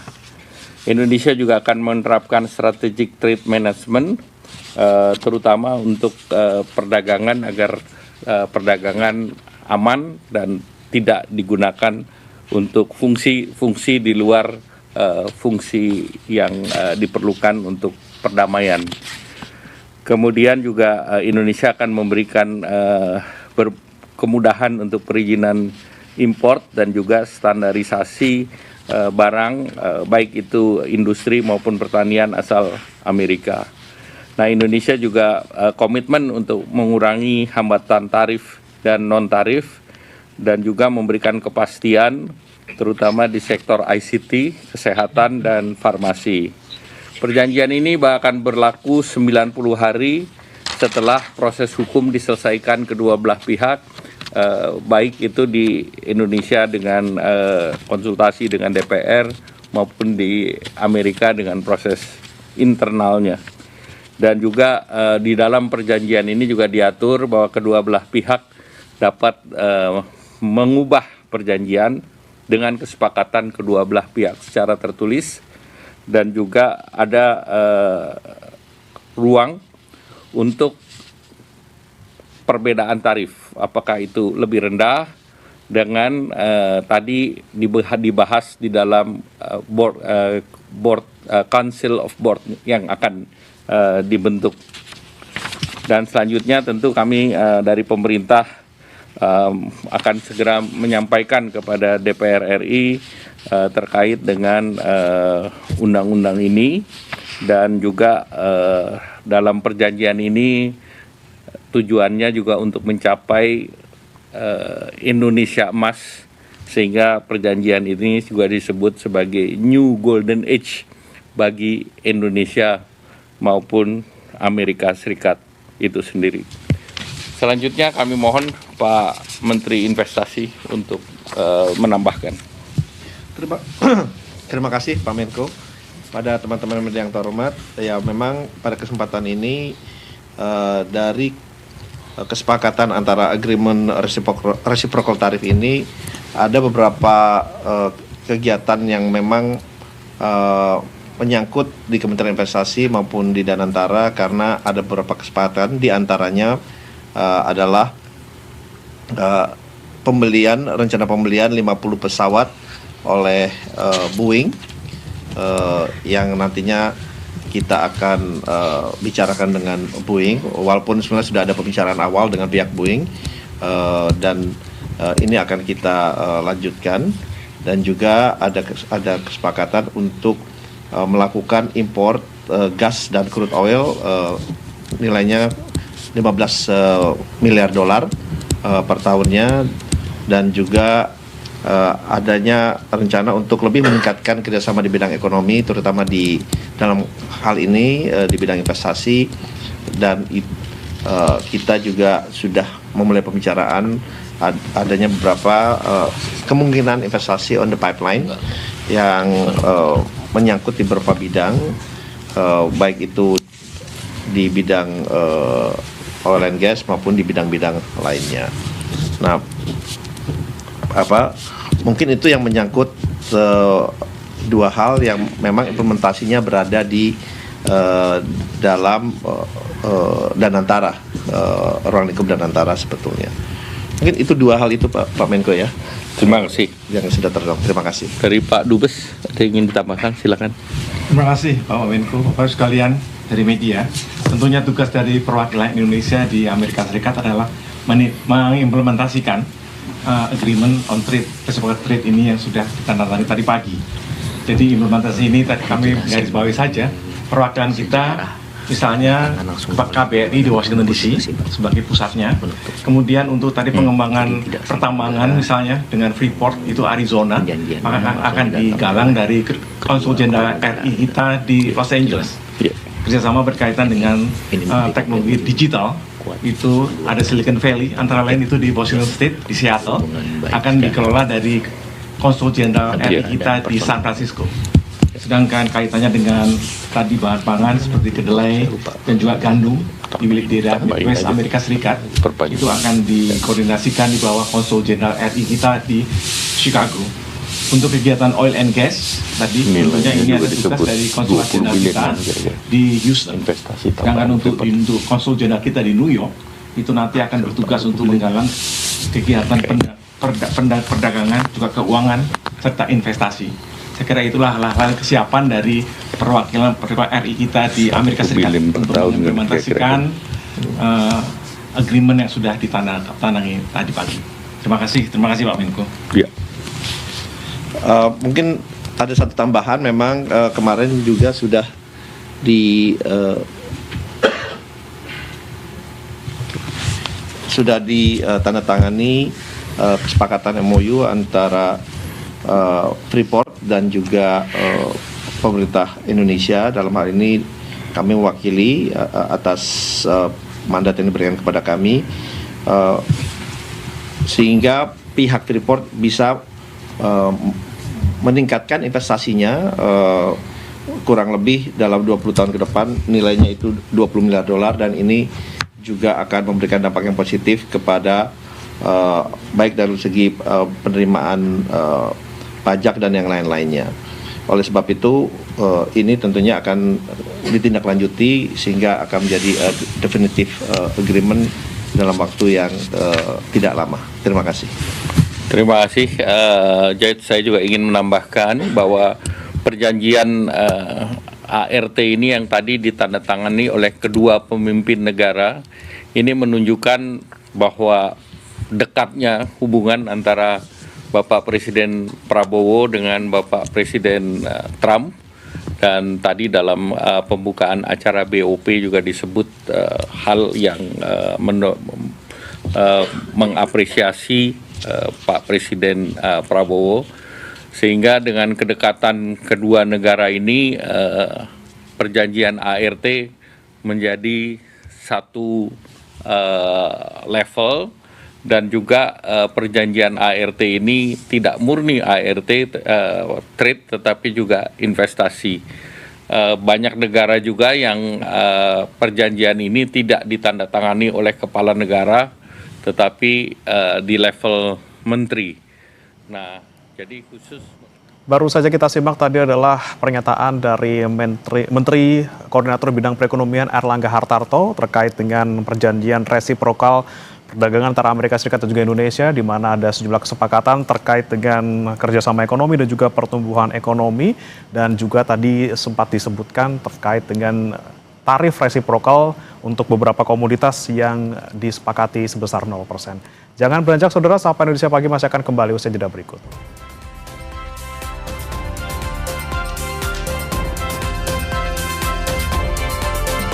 Informasi yang akan hadir saudara, warga antusias menyambut Ramadan dengan menyerbu pasar bahan pokok murah. Warga bahkan rela menunggu hingga berjam-jam di Kecamatan Banjarmasin Timur, Kalimantan Selatan.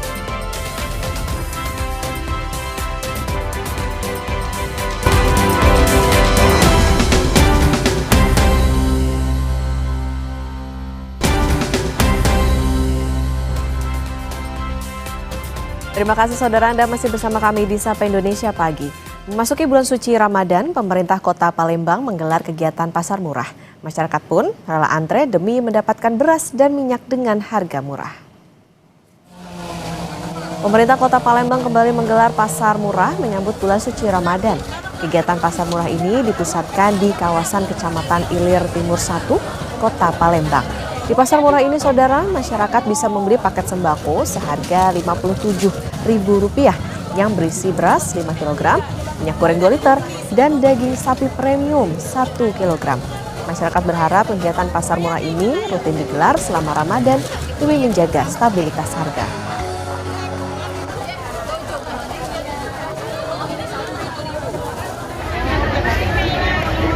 Sementara di Banjarmasin, Kalimantan Selatan, warga antusias menyambut Ramadan dengan menyerbu pasar bahan pokok murah. Warga bahkan rela menunggu hingga berjam-jam di Kecamatan Banjarmasin Timur. Penyaluran paket bahan pokok murah ini terdiri dari 2 liter minyak goreng dan 2 kg gula dengan harga Rp58.000 per paket. Menurut warga, satu paket sembako ini sangat membantu, terutama di bulan Ramadan yang sering diiringi kenaikan harga bahan pokok. Kita pantau pasar murah di Banjarmasin, Kalimantan Selatan bersama jurnalis Kompas TV Arpawi dan juru kamera Sayyidah Aisyah. Arpawi, selamat pagi. Jadi apa saja yang dijual di pasar murah hari ini? Oke, Okta dan juga saudara, di hari kedua Ramadan, pemerintah Kota Banjarmasin telah menyiapkan 16.000 paket sembako untuk pasar murah demi menekan kenaikan sejumlah bahan. Dan kini kami berdiri tepat di depan kantor Lurah Belitung Utara, Kecamatan Banjarmasin Barat, yang menjadi satu di antara titik lokasi digelarnya pasar murah. Meski dibuka pada pukul 8.30 WITA, sebagian warga juga justru sudah lebih dulu menunggu 1 jam sebelum dimulainya pasar murah yang menyediakan 400 paket sembako. Warga antusias dengan adanya pasar murah ini hingga rela mengantre demi mendapatkan 2 liter minyak goreng dan 2 kg gula pasir yang satu paketnya dijual seharga Rp58.000. Di luar dari paket sembako, pemerintah Kota Banjarmasin juga menjual beras SPHP seharga Rp59.000 yang jauh lebih murah dari harga eceran tertinggi sebesar Rp65.500 dengan isi 5 kg. Begitu, Okta. Oke, ada sejumlah bahan pokok yang dijual dengan harga yang lebih murah, masyarakat pun juga antusias. Lantas, apakah ada syarat untuk bisa belanja di pasar murah ini, Arpawi? Oke, Okta dan juga saudara, untuk domisili Banjarmasin dengan menunjukkan KTP elektronik petugas itu menjadi syarat utama untuk bisa mendapatkan satu paket sembako berupa minyak goreng 2 liter dan gula pasir 1 kg. Selain itu, pasar murah ini hanya ditujukan bagi warga yang bukan aparatur sipil negara atau ASN dan TNI Polri. Nah, selama Ramadan ini, Dinas Perdagangan dan Perindustrian Banjarmasin sudah menyalurkan 2.200 paket murah yang tersebar di 4 titik, termasuk di kantor Lurah Belitung Utara. Dan pasar murah ini rencananya terus digelar di sejumlah titik yang tersebar di 5 kecamatan sampai menjelang cuti bersama Hari Raya Idul Fitri. Demikian, Okta. Baik, harus ada KTP yang ditunjukkan dan pasar murah ini digelar sampai dengan menjelang Hari Raya Idul Fitri. Terima kasih jurnalis Kompas TV Arpawi dan juru kamera Sayyidah Aisyah dari Banjarmasin, Kalimantan Selatan. Selamat bertugas kembali. Saudara, Sapa Indonesia Pagi masih akan kembali usai jeda, tetaplah bersama kami.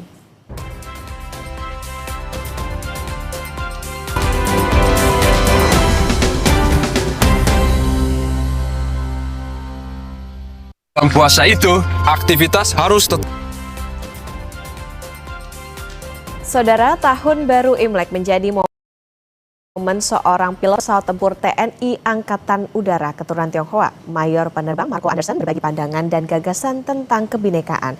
Baginya, kebinekaan bukan sekedar slogan, namun fondasi dari kepercayaan. Bagaimana pandangan Mayor Penerbang Marco Anderson menjaga langit Nusantara dalam kebinekaan?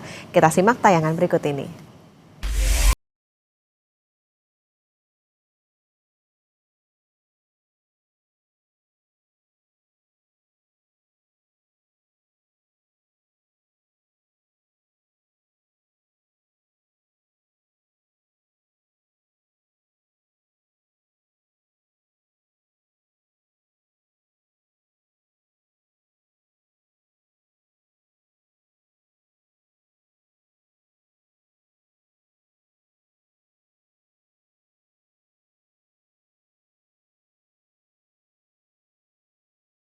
Untuk menjadi seorang pilot. Saya terkesan melihat atraksi pesawat udara melalui kecepatannya, ketepatan, serta presisian dalam bermanuver. Saya bercita-cita suatu hari nanti saya akan menerbangkan pesawat tersebut. Saya merupakan lulusan Akademi Angkatan Udara tahun 2012.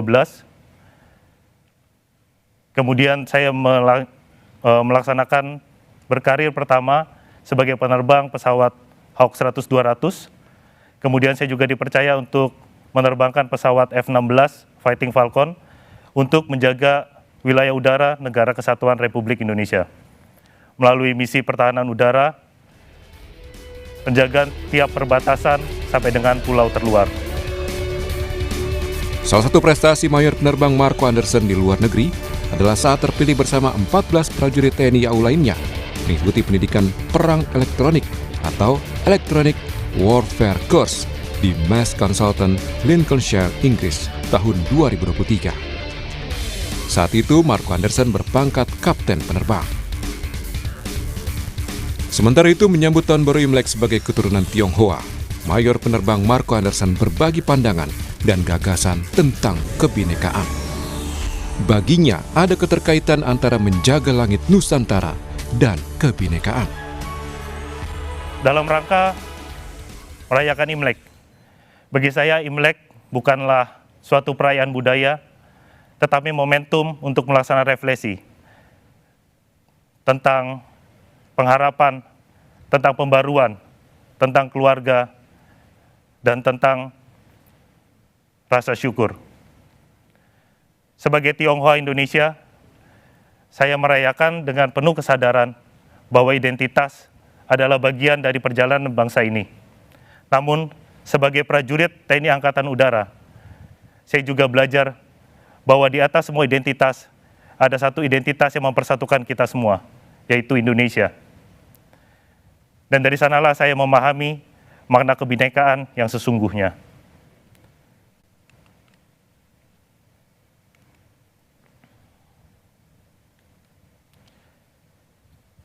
Kebinekaan bukan sekedar keberagaman yang hidup bersampingan. Kebinekaan adalah kesediaan untuk menempatkan Indonesia di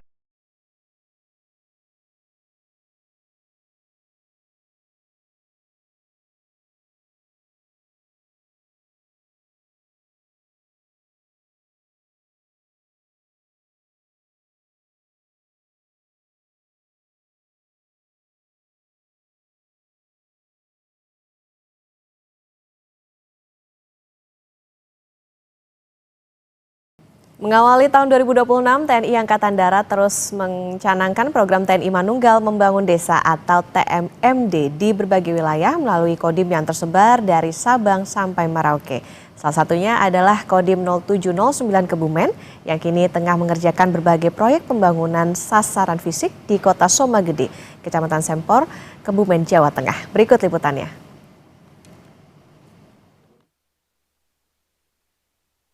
Kodim 0709 Kebumen, kini tengah mengerjakan berbagai proyek pembangunan sasaran fisik di Desa Somagede, Kecamatan Sempor, Kebumen, Jawa Tengah pada momen TNI Manunggal Membangun Desa atau TMMD ke-127 oleh TNI Angkatan Darat. Momen ini tidak hanya sebagai kesempatan TNI Angkatan Darat berbakti ke masyarakat, tetapi juga sebagai momentum menegaskan bahwa TNI adalah bagian dari rakyat. Khususnya bagi para prajurit Kodim 0709 Kebumen yang kini tengah bahu-membahu bersama masyarakat dan juga berbagai instansi dalam pengerjaan berbagai sasaran fisik. Seperti pengerjaan rabat beton hingga renovasi rumah tidak layak huni untuk masyarakat di Desa Somagede.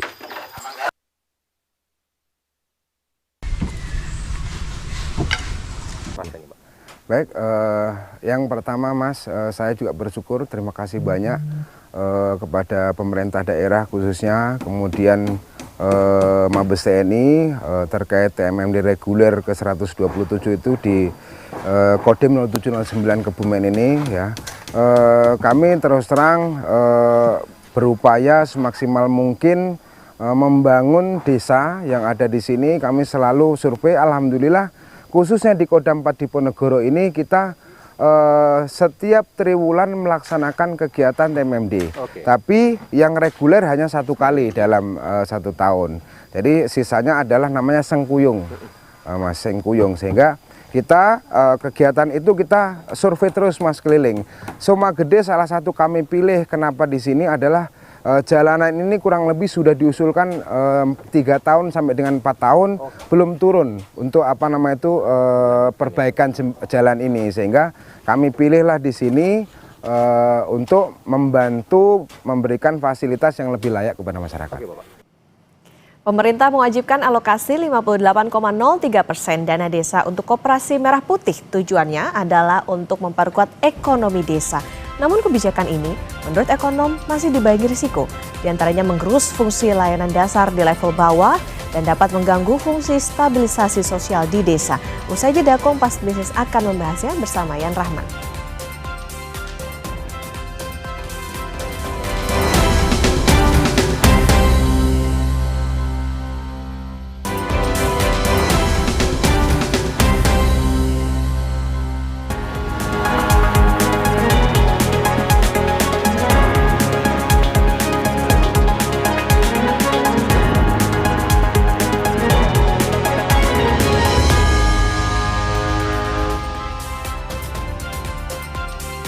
Anda menyaksikan Kompas Bisnis Saudara bersama saya Yan Rahman. Kebijakan pemerintah yang mewajibkan alokasi 58,03% dana desa untuk pengembangan koperasi desa dan kelurahan Merah Putih KDMP dinilai berpotensi memperkuat basis ekonomi daerah.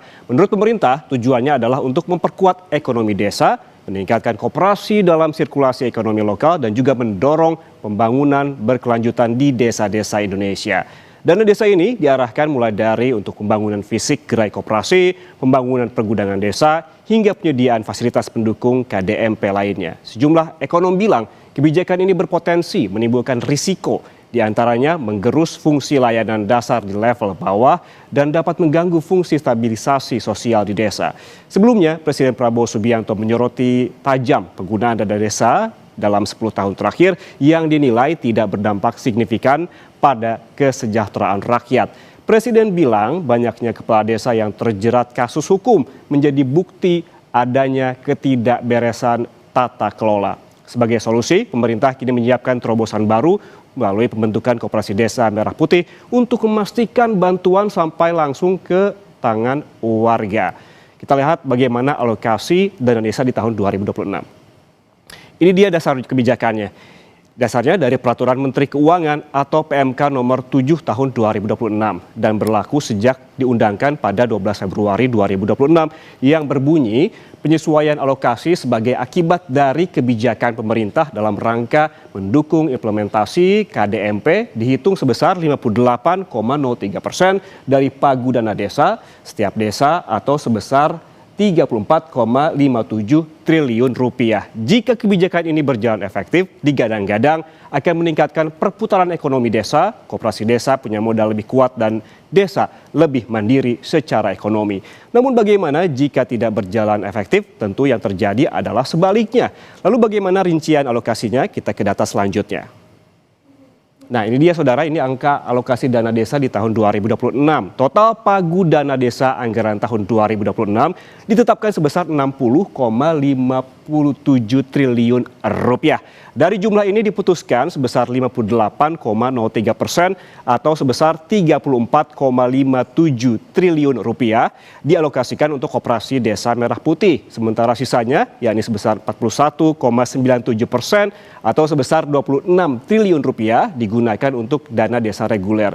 Selama ini dana desa reguler berperan sebagai penyangga melalui program padat karya, pemeliharaan infrastruktur skala kecil, intervensi bencana hingga dukungan layanan besar. Meski demikian, saudara, kebijakan ini menjadi polemik karena dinilai tidak mempertimbangkan perbedaan kebutuhan, kondisi ekonomi dan juga potensi usaha desa masing-masing.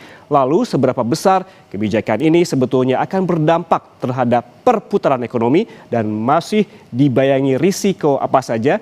Jangan kemana-mana, selesai jeda Kompas Bisnis akan kembali untuk membahasnya lebih lengkap untuk Anda.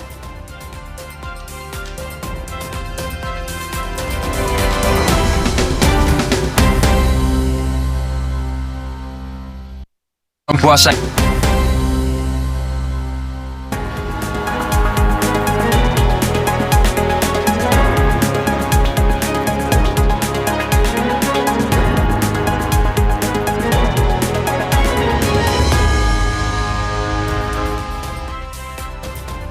Anda masih bersama kami di Kompas Bisnis, saudara. Seberapa besar kebijakan alokasi dana desa sebesar 58,03% untuk koperasi Desa Merah Putih akan berdampak terhadap perputaran ekonomi daerah?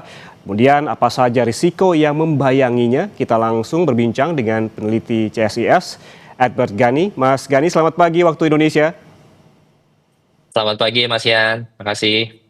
Mas Gani, ini kalau Anda melihatnya seberapa besar sih kebijakan alokasi dana desa untuk Kopdes ini akan berpengaruh terhadap perekonomian daerah? Karena kalau kita melihat persentasenya juga cukup besar begitu. Bagi saya pengaruhnya akan mixed feeling juga gitu ya. Karena begini Mas, yang terjadi sekarang ini adalah nanti ada perubahan paradigma penggunaan dana desa. Kita harus mulai dari situ dulu. Karena selama ini, sejak adanya Undang-Undang Desa, dana desa itu disalurkan, fungsi utamanya adalah pembangunan infrastruktur desa. Ya, jadi penyerapannya selama ini banyak digunakan oleh desa-desa di seluruh Indonesia untuk membangun sarana prasarana infrastruktur di daerah yang sekiranya perlu selalu untuk dibangun setiap tahunnya. Nah, sekarang kan ini terjadi kontroversi. Kenapa? Karena dana desa yang tadinya fungsinya gitu ya adalah untuk pembangunan infrastruktur desa, sekarang akan dialihkan sebenarnya dengan jumlah yang bagi saya cukup signifikan sekali gitu ya untuk pembangunan koperasi Merah Putih. Nah, ini tentu saja merupakan perubahan gitu ya, preferensi penggunaan alokasi dana desa yang signifikan. Kenapa?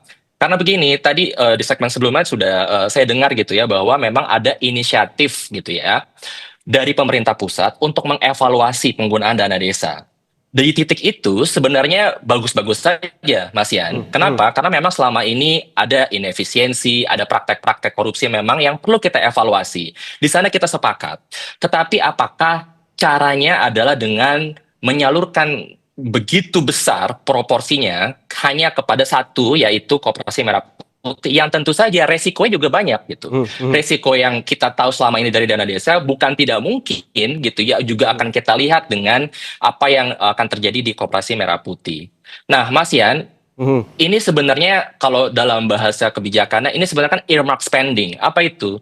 Dalam artian tertentu biasanya dialokasikan dana dari pemerintah pusat yang diberikan kebebasan bagi orang-orang di daerah, dalam konteks ini desa gitu ya, untuk menggunakannya berdasarkan kebutuhan daerah. Nah ini kan kata kuncinya nih, kebutuhan daerah. Dan ini yang terjadi debat sekarang. Kenapa? Karena perspektif masyarakat dalam penggunaan dana desa adalah bottom up, sesuai kebutuhan. Sedangkan paradigma dari penggunaan dana desa untuk kebijakan Koperasi Merah Putih, ini top down. Sehingga dia tidak melihat juga gitu variasi-variasi kebutuhan yang ada di daerah. Dan ini nanti mungkin saya rasa akan menciptakan polemik di akar rumput. Oke, akan menciptakan polemik di akar rumput. Tapi dari penjelasan tadi berarti apakah ini otomatis artinya akan mempersempit ruang fiskal daerah dalam membiayai program sosial termasuk tadi soal infrastruktur? Sangat, Mas Yan, karena kan tadi proporsinya ya, kalau kita lihat dari pengurangan yang tadi disebutkan 58%, kalau kita kalkulasi mungkin yang akan tersisa di daerah itu hanya sekitar 200 sampai 300 juta saja gitu loh. Apa namanya, dan itu untuk apa dalam konteks gitu ya, pembangunan desa tidak banyak yang bisa dilakukan. Nah, itu kan berarti kehilangan ruang kebebasan bagi perangkat-perangkat desa dan juga tentu saja warga-warga desa untuk bisa mengalokasikan dana tersebut untuk kebutuhan yang benar-benar urgent di daerah gitu ya. Tetapi memang bagi saya sebenarnya ada ruang opsi-opsi lain yang tersedia dari pemerintah pusat apabila gitu ya. Original intentnya adalah untuk mengevaluasi penggunaan dana desa. Kenapa? Karena sebenarnya sudah ada instrumen-instrumennya, misalnya ada BUMDes di desa yang sebenarnya selama ini orang mengatakan adalah kita memerlukan mekanisme-mekanisme untuk peningkatan kapasitas daerah. Begini Mas Yan, bagi saya persoalannya juga bukan masalah seberapa besar sih dana yang akan masuk ke desa. Pertanyaannya adalah bagaimana kita punya sumber daya di daerah yang cukup dan mumpuni untuk bisa gitu ya menggunakan dana tersebut. Kan ini resiko yang besar. Kenapa? Kalau misalnya infrastrukturnya juga tidak kuat gitu ya, tentu saja dengan alokasi sebanyak mungkin resikonya justru akan semakin tinggi dalam penggunaannya, apapun instrumen maupun mekanismenya. Oke, sebelum kita lebih jauh ke risiko begitu ya Mas Gani, jika program ini berjalan efektif begitu, koperasi desa ini klaimnya kan akan meningkatkan perputaran ekonomi dan desa lebih mandiri secara ekonomi. Menurut Anda apakah akan demikian? Ya, tentu saja kita belum bisa berkata secara pasti gitu ya, apakah ada perputaran ekonomi yang baik atau tidak. Tapi begini Mas Yan, lebih baik kita mengevaluasi dulu selama ini. Apakah praktek-praktek di daerah, di desa-desa itu sudah ada champion-champion yang bisa meyakinkan kita bahwa perputaran itu bisa menunjang alokasi dana yang masuk itu bisa menunjang perekonomian daerah. Pertanyaannya adalah apabila mekanismenya melalui Koperasi Merah Putih ini yang tentu saja belum begitu transparan gitu, bagaimana misalnya rekrutmennya terkait dengan organisasi tersebut, siapa yang akuntabel terhadap siapa, dan juga narasi yang sangat top down. Karena kalau biasanya gitu ya, penggunaan dana desa itu setidaknya ada elemen gitu ya, kebutuhan daerah. Nah, kalau misalnya kita punya instrumen baru yang tidak menjejakkan kaki pada kebutuhan-kebutuhan daerah, tentu saja ruangan menjadi gelap sekali gitu, dalam artian tadi strukturnya kita belum tahu partisipasinya sebanyak mungkin atau tidak gitu. Apalagi kan kita bicara koperasi gitu. Karena judulnya sudah koperasi, Mas Yan. Kalau kita bicara dengan koperasi, dengan terminologi koperasi, tentu saja definisinya di seluruh negara, Mas. Ini tidak hanya di Indonesia, di seluruh negara. Itu adalah bottom up approach. Dalam konteks harus ada kolektivitas di situ. Dan juga harus ada partisipasi dari gitu ya anggota-anggota koperasi tersebut. Kalau ini kan tidak, benar-benar dari top down diberikan sebuah struktur dan juga ada semacam pilihan-pilihan koperasi yang sudah ditentukan dari pusat gitu. Jadi bukan berdasarkan kebutuhan ataupun tadi yang sudah berjalan di desa-desa gitu. Tadi kan kita sebetulnya mengandai-ngandai itu jika koperasi ini berjalan secara efektif. Namun apabila sebaliknya, jika tidak berjalan efektif, risiko apa saja yang membayanginya? Tadi juga sempat disebutkan ada secara jangka pendek terkait juga dengan pertumbuhan ekonomi daerah yang terbatas begitu, Mas? Ya tentu saja, Mas Yan. Tapi begini ya, ini kan kita juga masih bertanya-tanya gitu ya. Apa saja lini usaha yang akan dilakukan oleh Koperasi Merah Putih ini? Dan pertanyaan kritisnya adalah bagaimana nanti persaingan dalam konteks usaha-usaha kecil di daerah. Ingat bahwa di desa ini sudah ada unit-unit ekonomi mikro gitu. Bagaimana nanti relasi gitu ya Koperasi Merah Putih yang disokong gitu ya oleh negara dari pemerintah pusat akan berhadapan dengan UMKM yang sudah ada di desa-desa gitu.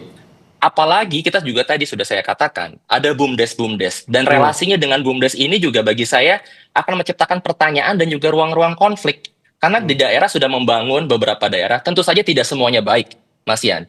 Praktek yang ada selama ini, tetapi kan akan muncul pertanyaan dari gitu ya bertahun-tahun proses pembangunan BUMDes yang baik-baik misalnya, bagaimana mereka akan berinteraksi dengan Koperasi Merah Putih yang tentu saja backingan politiknya gitu kan, backingan dari dananya gitu ya, tentu saja akan menciptakan kompetisi yang tidak seimbang gitu di daerah.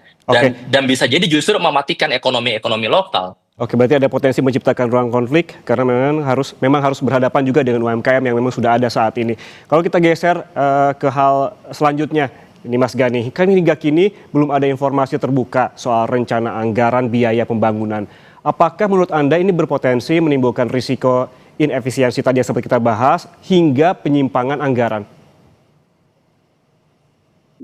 Saya perlu terus terang bahwa mengatakan resikonya memang tinggi, Mas Yan, soal ini gitu. Karena pertama gitu, meskipun narasi yang dikedepankan adalah harus bisa diisi manajemennya oleh orang-orang yang paham koperasi, memiliki kapasitas. Untuk orang yang mendalami desentralisasi bertahun-tahun, bagi saya ada gitu ya ketimpangan kapasitas di daerah yang begitu besar. Jadi persoalannya adalah mungkin apakah bisa kita evaluasi prosesnya tidak perlu serentak langsung satu nasional gitu. Tapi kita mulai dari champion-champion lokal saja. Apa itu maksudnya champion lokal? Kita bisa evaluasi dulu gitu. Selama ini praktek ataupun koperasi-koperasi yang ada di daerah yang sudah minimal menampilkan keberhasilan-keberhasilan atau dia sustain dalam beberapa jangka waktu yang cukup. Nah, kita bisa masuk dari hal-hal yang seperti itu dulu. Tidak perlu kita langsung secara besar gitu ya, masif ke semua desa secara serentak. Kenapa saya katakan begitu? Karena penting sekali kita menjadi prudent, Mas Yan. Karena kita tidak mau program ini justru meningkatkan resiko-resiko gagal bayar gitu kepada tadi instrumen hutang yang sudah disediakan oleh pemerintah gitu. Dan tentu saja dampak besarnya para ekonom sudah banyak yang mengevaluasi akan ada dampak yang besar juga terhadap sistem perbankan kita. Sehingga bagi saya kita harus fokus saja gitu, langkah small step itu juga bukan hal yang buruk kok gitu. Ini tadi niatnya sudah baik tapi kita coba pelan-pelan gitu, dan juga kita kategorisasikan Mas Yan. Potensi-potensi daerah itu beda-beda. Nah ini juga penting.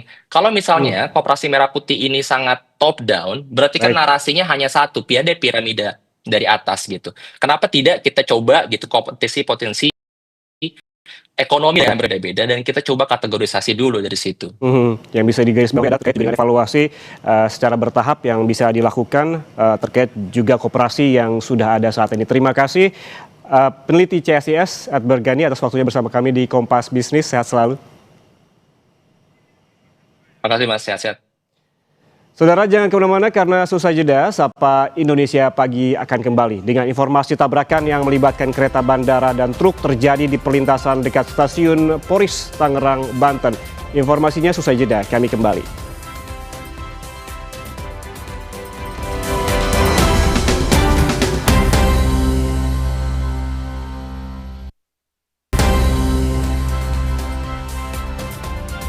Kembali di Sapa Indonesia Pagi, Saudara. Tabrakan yang melibatkan kereta bandara dan truk terjadi di perlintasan dekat stasiun Poris, Tangerang, Banten.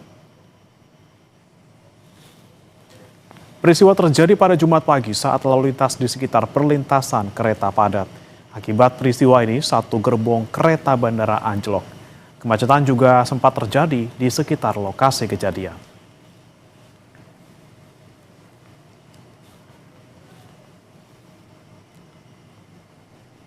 Kita pantau situasi terkini di stasiun Poris Tangerang, Banten bersama jurnalis Kompas TV, Claudia Carla dan juga juru kamera Roy Ilman. Carla, bagaimana penanganan kecelakaan di sana? Apakah truk maupun juga gerbong kereta sudah dievakuasi? Baik, selamat pagi Brimana dan juga saudara. Saat ini proses evakuasi masih berlangsung oleh petugas dari Komuter Line dan kejadian ini terjadi pada pukul 6 pagi tadi, Brimana dan juga saudara. Di mana berdasarkan informasi yang kami himpun di lapangan ini, kejadian bermula ketika salah satu truk trailer gandeng ini yang membawa muatan sekoci menyangkut di perlintasan kereta JPL 21 yang berada dekat stasiun Poris mengarah ke Batu Ceper, di mana ketika truk tersebut menyangkut lalu kemudian tertabrak kereta api bandara yang melintas untuk mengarah ke Bandara Soekarno-Hatta. Dan saya akan langsung memperlihatkan saja di sebelah kiri saya, saudara. Ini merupakan truk trailer yang tertabrak kereta api bandara, di mana bagian depan ini masih dalam kondisi utuh. Memang berdasarkan informasi yang kami dapatkan, untuk sopir maupun kenek ini dalam kondisi selamat tanpa luka, di mana ketika terjadi tabrakan tersebut, untuk bagian belakang dari truk trailer ini langsung terlepas dan terserempet oleh badan kereta. Dan setelah terserempet, ini lalu kemudian untuk bagian depan dari truk trailer ini dapat dievakuasi, lalu kemudian untuk sopir dan juga untuk kernet ini dalam kondisi selamat. Namun Bremana dan juga saudara, untuk badan dari truk trailer itu masih dalam proses evakuasi. Dan berdasarkan informasi yang kami dapatkan juga, memang biasanya menurut warga sekitar tidak hanya sekali untuk truk trailer ini kejadian tersangkut di jalan perlintasan ini, Bremana dan juga saudara. Dan terkait dengan tabrakan pada hari ini, dapat terlihat saat ini proses evakuasi masih dilakukan oleh petugas.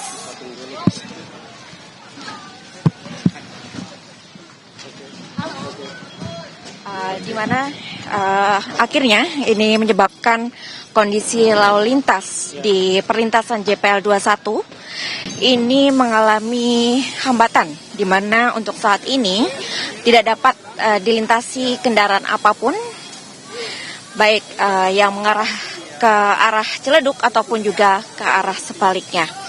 Dan proses evakuasi ini langsung dilakukan, dan juga berdasarkan keterangan dari Humas KCI, seluruh penumpang dari kereta bandara ini telah dievakuasi dalam kondisi selamat.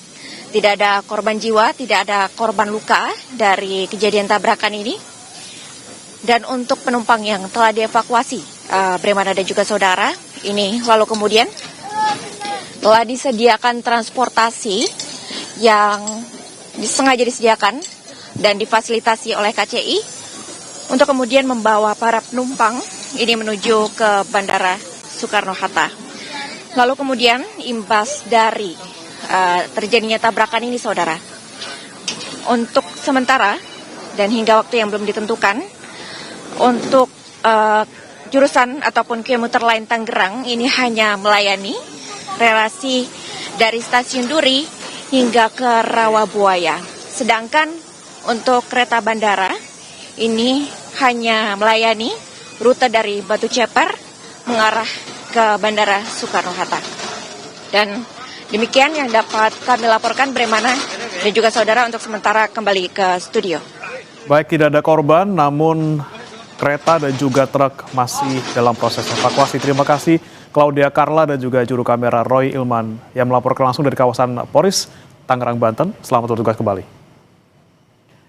Sapa Indonesia Pagi masih akan kembali usai jeda berikut, saudara. Jangan beranjak.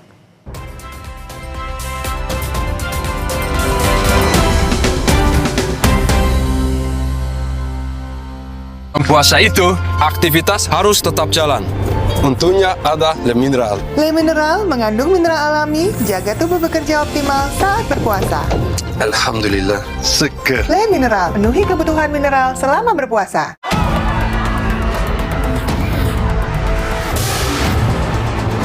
Masa depan kita tentukan. Marjan. Di bulan suci, kita pasti dicoba. Ademin lagi dengan Aqua. Aqua, dingin alaminya, ademin Ramadanmu. Pisang. Udah gak sabar makan Oreo ya? Gini caranya makan Oreo. Diputar, dijilat, dicelupin. Baju kusam, noda nggak hilang. Tenang aja, ini solusinya. Wistain Remover, penghilang noda bandel, bekerja 10 kali lebih cepat, lebih efektif. Oleskan langsung pada noda. Bersih seketika, gunakan bersama deterjen. Putih dan warna kembali cemerlang. Wingscare. Di bulan suci, kita pasti dicoba. Ademin lagi dengan Aqua.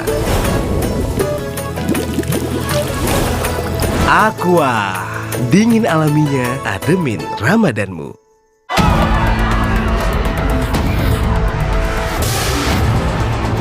Masa depan kita tentukan. Marjan.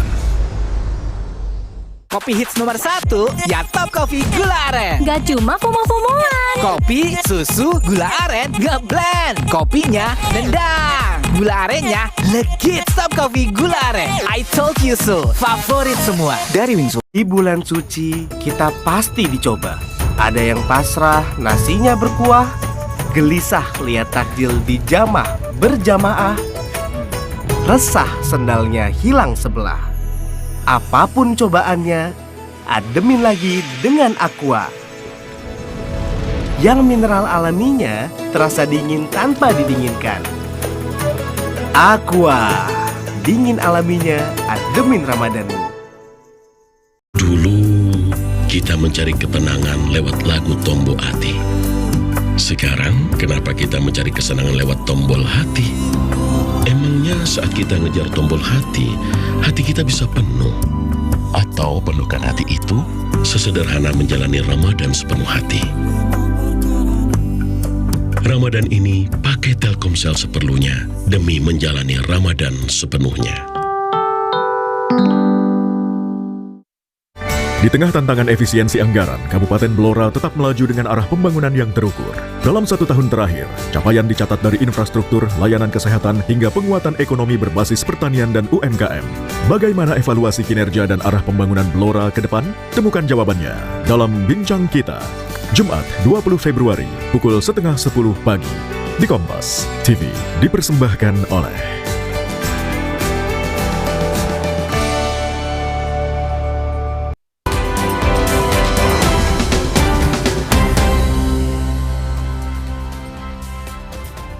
Saudara, terima kasih sudah menyaksikan Sapa Indonesia Pagi. Saya Putri Oktaviani. Dan saya Bremana Tenaya undur diri. Selamat pagi. Sampai jumpa.